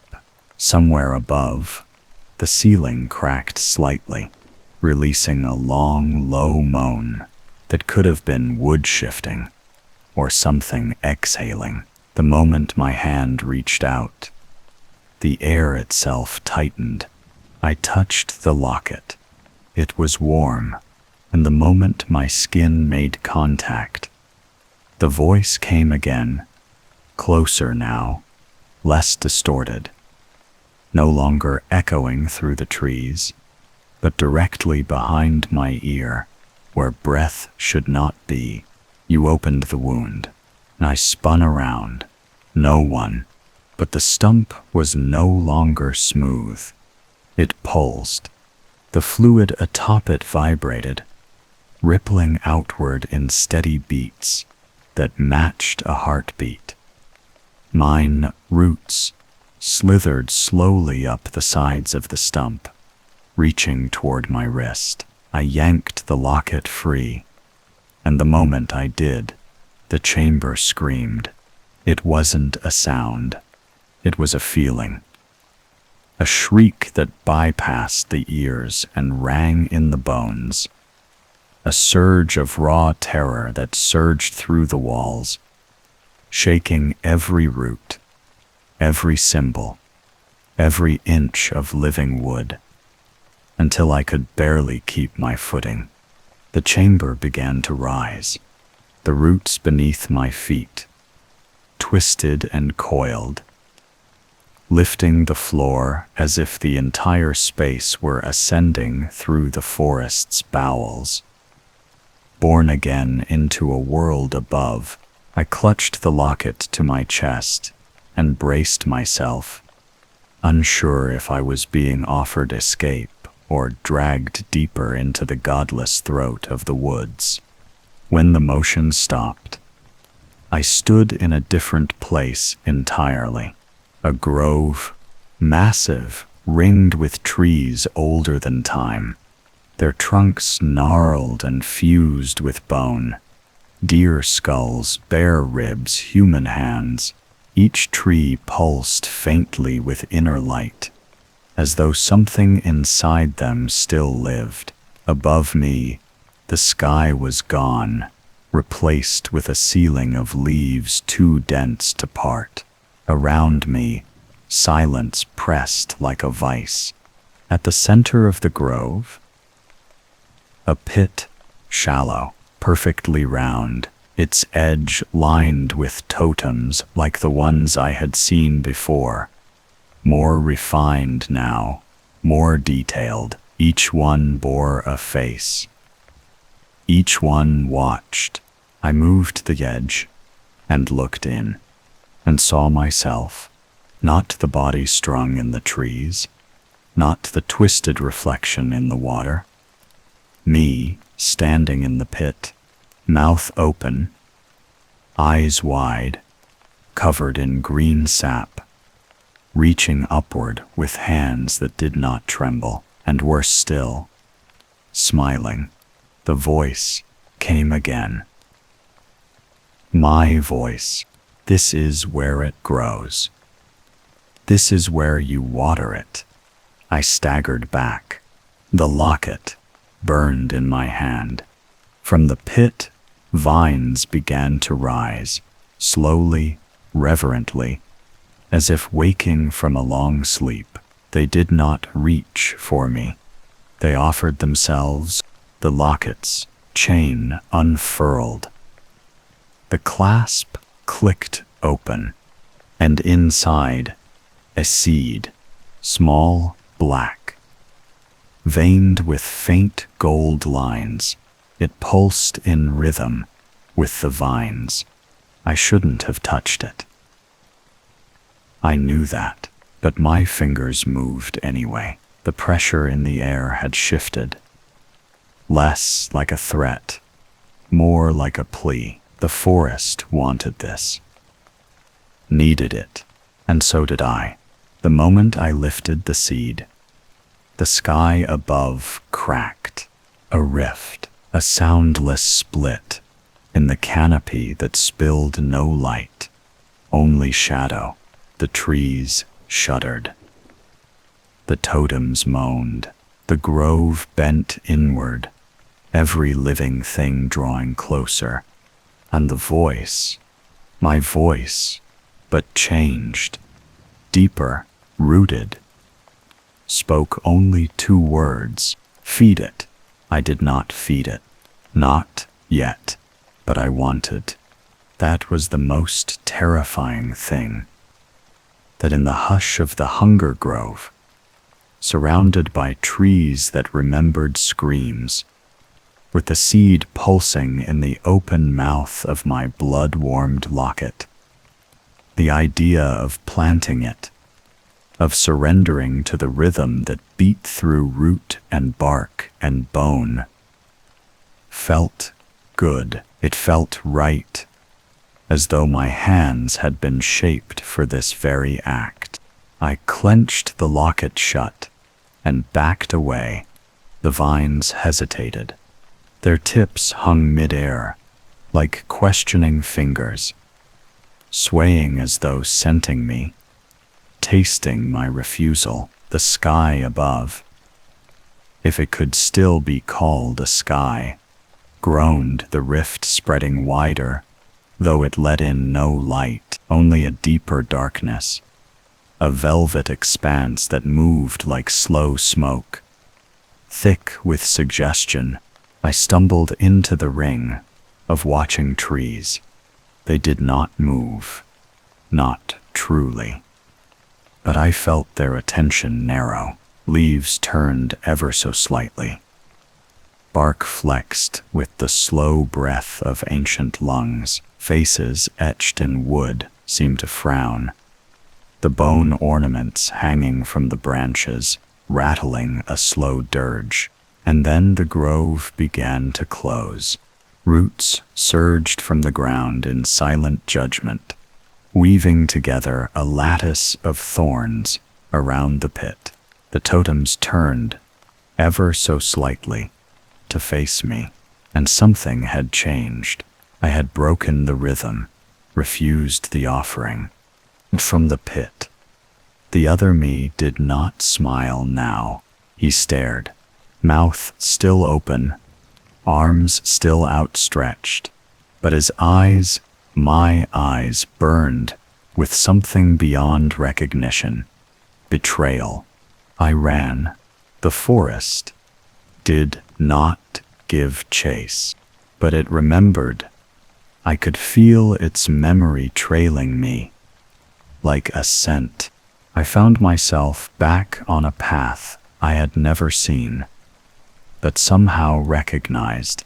It curved sharply, a spine of dead leaves and shattered branches, flanked by trees whose trunks had been split and reknitted by vines. At my feet, the ground was littered with old things, photographs rotted at the corners, a rusted tin lunchbox, an infant sock soaked in mildew. The forest was littered with offerings, left behind, taken, swallowed, and still the pressure grew. I stopped only when the whispers began again. Not around me, but within me, a vibration at the base of my skull, just beneath the skin, like roots winding around nerves. Feed it. Feed it. Feed it. The locket burned. I dropped to my knees and opened it again, half mad, breathing hard, unsure if I meant to hurl the seed into the underbrush or swallow it whole, just to end the hunger gnawing behind my teeth. Instead, I heard the voice, not the forest, not my echo, but another's, a child's, crying, faint, somewhere to the left. Through the trees, I stood, unsteady. The crying didn't stop. It came in bursts, like someone trying not to be heard. Smothered in moss and thyme, it was wrong. Too soft, too perfect, but I followed it. Because of course, I did. The woods opened into a hollow, where the trees had grown in spirals, like a whirlpool frozen mid-turn. At the center sat a small figure, but a boy, no older than 10. Dirty, pale, knees hugged to his chest. He looked up as I approached. His eyes were not right. Too wide, too old. The crying stopped. He stood without a word and turned his back to me, revealing the vines knotted into his spine, grown through his ribs like stitches, threading his limbs together. At his feet, something glinted in the leaf rot, a broken compass, my grandfather's. I rushed forward and picked it up. The needle spun wildly before snapping still, pointing not north, but back toward the grove. The boy turned again. His mouth opened wider than it should. Too wide, too dark. From within it, I saw movement. Small tendrils unfurling like saplings, wet and gleaming, tasting the air. He took a step toward me. "It's hungry," he said, in a voice that cracked like dry bark. Then his skin split, not all at once. Slowly, lovingly, a flower bloomed from his chest. Black-veined, green-glowing, identical to the one that bloomed in the crucified version of me strung in the trees. As it opened, the ground beneath him pulsed and bulged, revealing the nest of roots that had birthed him. He wasn't a boy. He was a fruit, a seedling, one of many. Around the hollow, more figures began to stir, half buried in moss and bark, crawling from the roots like newborns, each with eyes like mine and mouths full of silence. They watched me. They waited. The compass needle trembled, the seed in the locket pulsed, and the whisper returned. From the trees, from the soil, from within. "You're not the first, Matthew. But you could be the last." They were everywhere. The forest floor heaved beneath the weight of them. Bodies not born, but grown, rising from the soil in slow and reverent emergence. Their limbs slick with sap and damp earth. Their faces carved from the same memory as mine. Not just one child now, but dozens, men, women, old, young, all bearing hints of resemblance. like reflections glimpsed in warped glass. Each bore a mouth too wide, a gaze too still, and from each chest bloomed the black-veined flower that pulsed with the heartbeat of the woods. The seed in the locket beat in rhythm with them. My own chest ached, as if something had taken root there too, curling slowly around the sternum, inching its way toward the lungs. I couldn't breathe without tasting the scent of crushed moss and rot. I couldn't think without hearing the forest hum beneath the skin. I turned and ran. The hollow spun around me. Trees warped past, their trunks weeping black resin, branches bending low, as though trying to touch my shoulders, to bless me, to slow me. Every step I took was echoed, not by the rustle of leaves or the snap of underbrush, but by the whisper of something following, not footfalls but slithering, a sound like roots dragging through wet soil, patient and inevitable. Ahead, the trail narrowed between two enormous stones, once maybe natural, now etched with symbols I recognized, but did not understand. I ducked through them, heart hammering, and as I did, the whisper shifted, no longer feed it. Now stay? My body rebelled at the word. My knees locked. My chest seized. A sudden weight crashed down over my shoulders. Not physical, but ancient, as if the forest itself were trying to sit inside me. I fell to my hands, breathing hard, fingers sinking into the loam. The scent of it was sweet, almost sweet enough to be pleasant.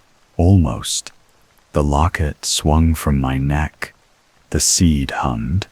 The compass clattered beside me, its needle spinning again, then stopping.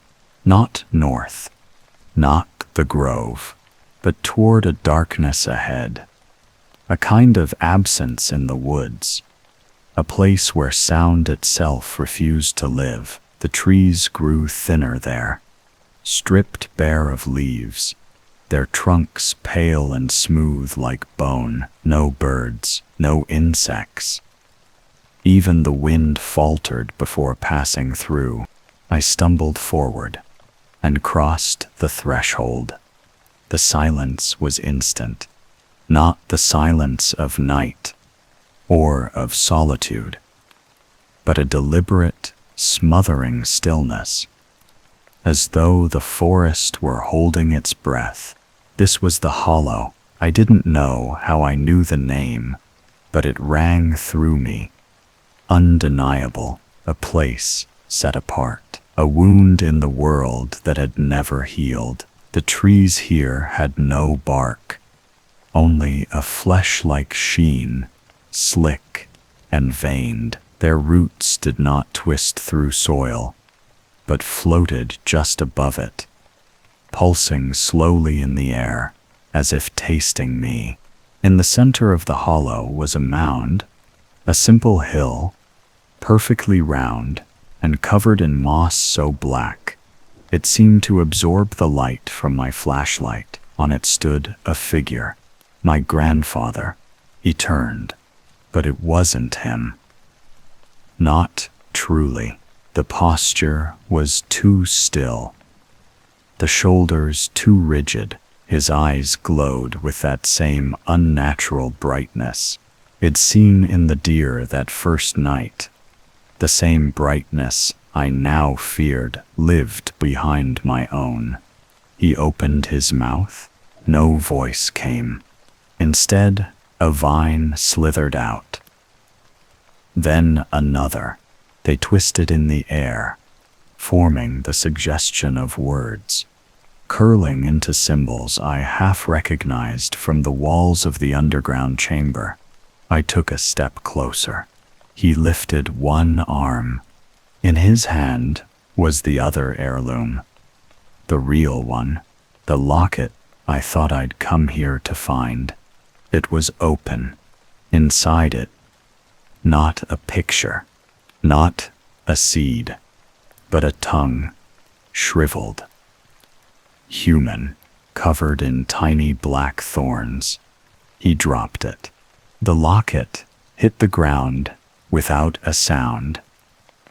The moss swallowed it, and my grandfather's body crumbled inward, collapsing like a cocoon splitting open. What emerged from within was not man, but memory made flesh, a creature of vines and root and jawless hunger, tall as the trees, crowned in the flower of the venom root. I did not run. There was nowhere left to go. It stepped from the mound without touching the ground. Each movement was a whisper, a command, a promise, and when it spoke, it used my voice, low and rotted, filtered through roots and rain. Bury it beneath the tongue. The seed in my pocket twitched. My jaw began to ache, not outside, inside, like something stretching, trying to open. My tongue burned. My teeth throbbed. I tasted iron and soil. I dropped to my knees and screamed, but the scream did not come out. Instead, a root, thin, green, alive, growing. It did not hurt the way I expected it to.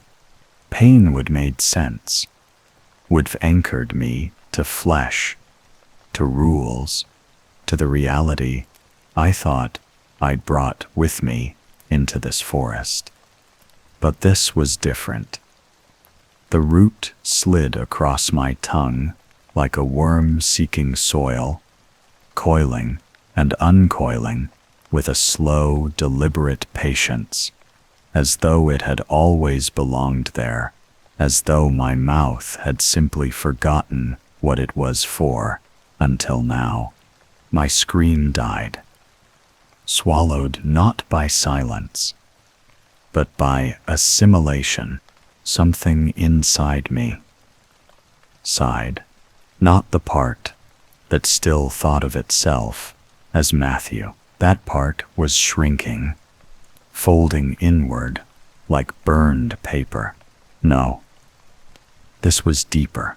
I tried to spit it out. My jaw moved barely, but my tongue didn't obey. It had become heavy, thick, with vine and thistle. I could feel the black thorns rooting into my taste buds, threading under the soft flesh like eager fingers seeking nerve endings. And still, no blood, just a wet, floral sweetness like bruised petals left too long in the sun. The venom root horror watched. It didn't move like a creature. It grew each moment, reshaped it, made it taller, broader, more complex. New limbs unfurling from old ones, more mouths yawning open where none had been before. Its body was not a shape, but a decision made over and over again to consume, to spread, to remain. Moss clung to its flanks, and from beneath its bark flesh, I could see eyes open, human eyes, dozens of them, set like gems into the wood, each blinking in time with my heartbeat. Matthew, it said again, but now I heard it inside me, not in my ears, but in the walls of my throat, in the small bones beneath the tongue where speech is born. You were planted. I fell forward, palms sinking into moss, so thick it gave like flesh. Beneath it, I felt movement, roots rearranging themselves, making space for me, or perhaps claiming me. Above, the trees leaned in, their branches forming a cathedral of bone-pale wood, their leaves humming in a language I could almost translate. I looked at the compass. It was gone. I looked at my hand. In my palm, the seed pulsed like a second heart. Bury it, the forest said. Finish what was begun. And now I remembered something I was never meant to forget. The heirloom wasn't the locket. It was the seed, passed down, hidden, forgotten by necessity. Not by accident. My grandfather had spoken of it once, on a night long ago, when the storm had killed the power, and the candles made our living room feel like a cave. Had said, "Some things we keep buried for good reason. Some roots go too deep." And now I knew he hadn't meant metaphor. I stumbled to my feet. The hollow opened before me, and from its edges came the seedlings, the not children, the not me's. They came in silence, crawling on hands and knees, their flowers blooming wide in greeting. One reached out and touched my ankle. I didn't move. I couldn't. The vines inside me responded, twitching against my spine. The venom root horror raised one limb and pointed to the center of the hollow, where the moss had peeled back to reveal an empty grave, perfectly shaped for a body. My body. "It's time," it said, in my mother's voice, this time sweet, gentle, final. I held the seed to my lips, the tongue in my mouth, the new tongue, parted willingly. I placed it there, just behind my teeth. It sank into place, like a puzzle piece. And in that moment, the forest rejoiced, not with sound, but with feeling. A surge of ancient feral ecstasy that erupted through root and bark and blood. The trees shook, the moss shivered, the seedlings began to chant, though their mouths never moved. The venom root horror spread its limbs. The sky above peeled wider, revealing a chasm of roiling green clouds that spun like a vast, lidless eye. And beneath my feet, the grave yawned open. No hands pushed me.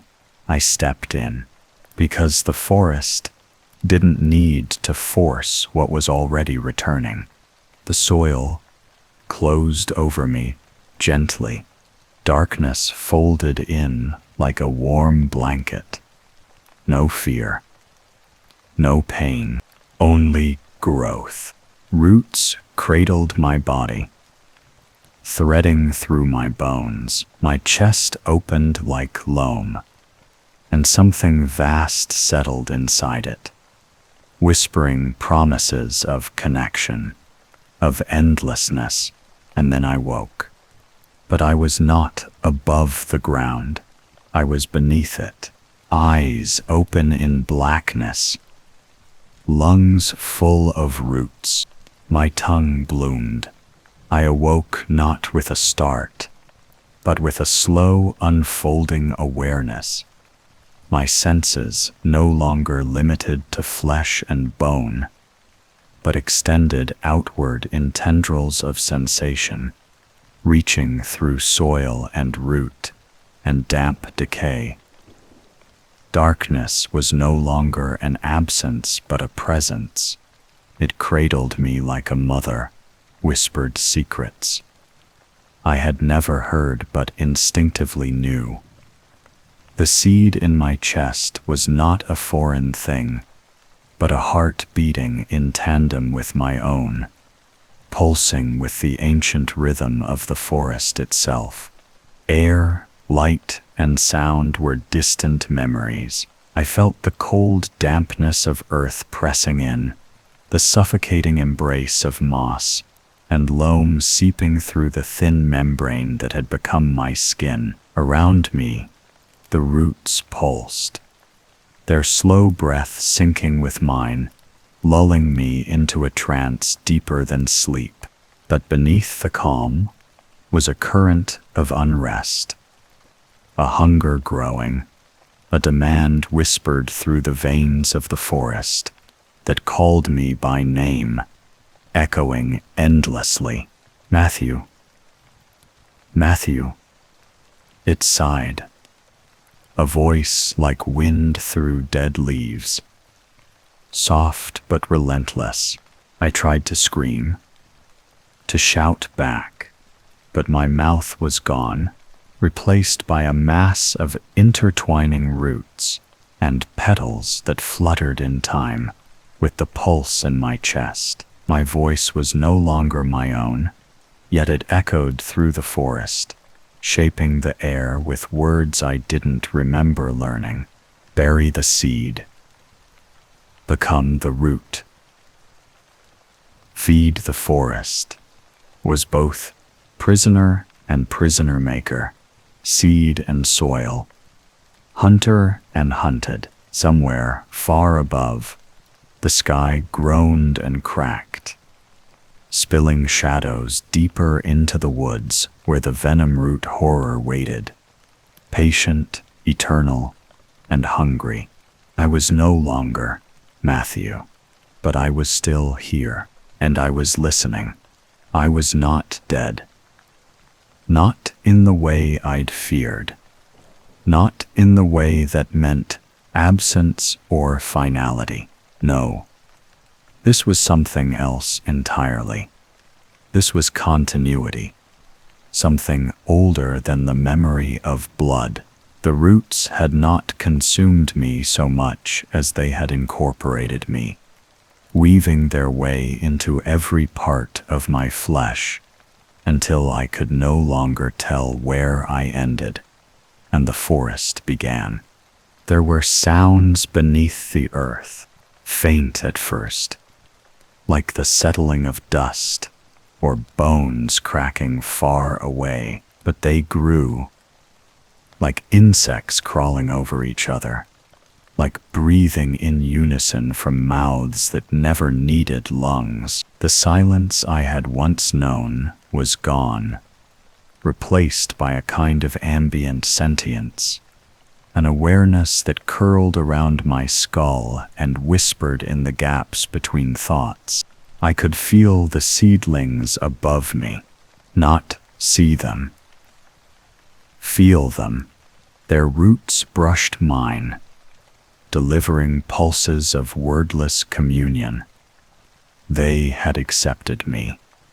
They had anticipated me. I was the final graft, the piece that made the circle whole. The seed had chosen well, or perhaps I had been bred for this, fed on stories and heirlooms and half-truths passed down by men who had forgotten they were simply gardeners for something they could no longer control. The soil shifted. I rose, not by will, not exactly, but by command, a gentle push from below. The moss parted like water, and I emerged into a different hollow, the same place, and yet profoundly altered. The venom root horror was gone. In its place, a tree, colossal, pale, blooming with flowers that pulsed faintly in rhythm with my heartbeat. It had not disappeared. It had become. The seedlings stood in rows, eyes closed, mouths open to the sky, petals unfurling from their lips. Their chant continued without sound, the air vibrating with a frequency that seemed to slow time. to bend light, and there, at the tree's base, sat the locket, closed again, sealed now with bark. I stepped forward. The ground was soft and warm beneath my bare feet. I no longer wore clothes. They had decayed or been absorbed, unnecessary now. My skin bore the texture of bark. My fingers tipped with thorns, and inside me the seed pulsed with purpose. Matthew. The voice came from all directions at once, not distorted, not echoed, pure, unified. We remember now. I knelt at the base of the tree. The bark shifted, splitting like lips. A new voice spilled out. My own, but layered, as though thousands of versions of me whispered the same words at once. There is no end. Only return. The forest welcomed me, not as prey, not even as kin, but as function, a necessary appendage in the circulatory system of something impossibly vast. As I breathed, the leaves above responded. As I blinked, sap dripped from the tree's crown. My existence was mirrored, echoed, harmonized.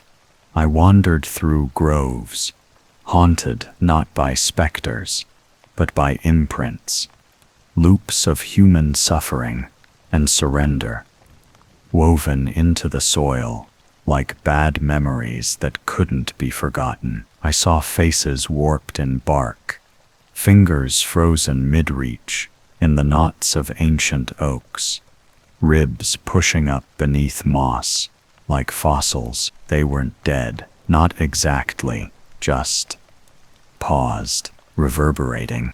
Their mouths twitched. They remembered.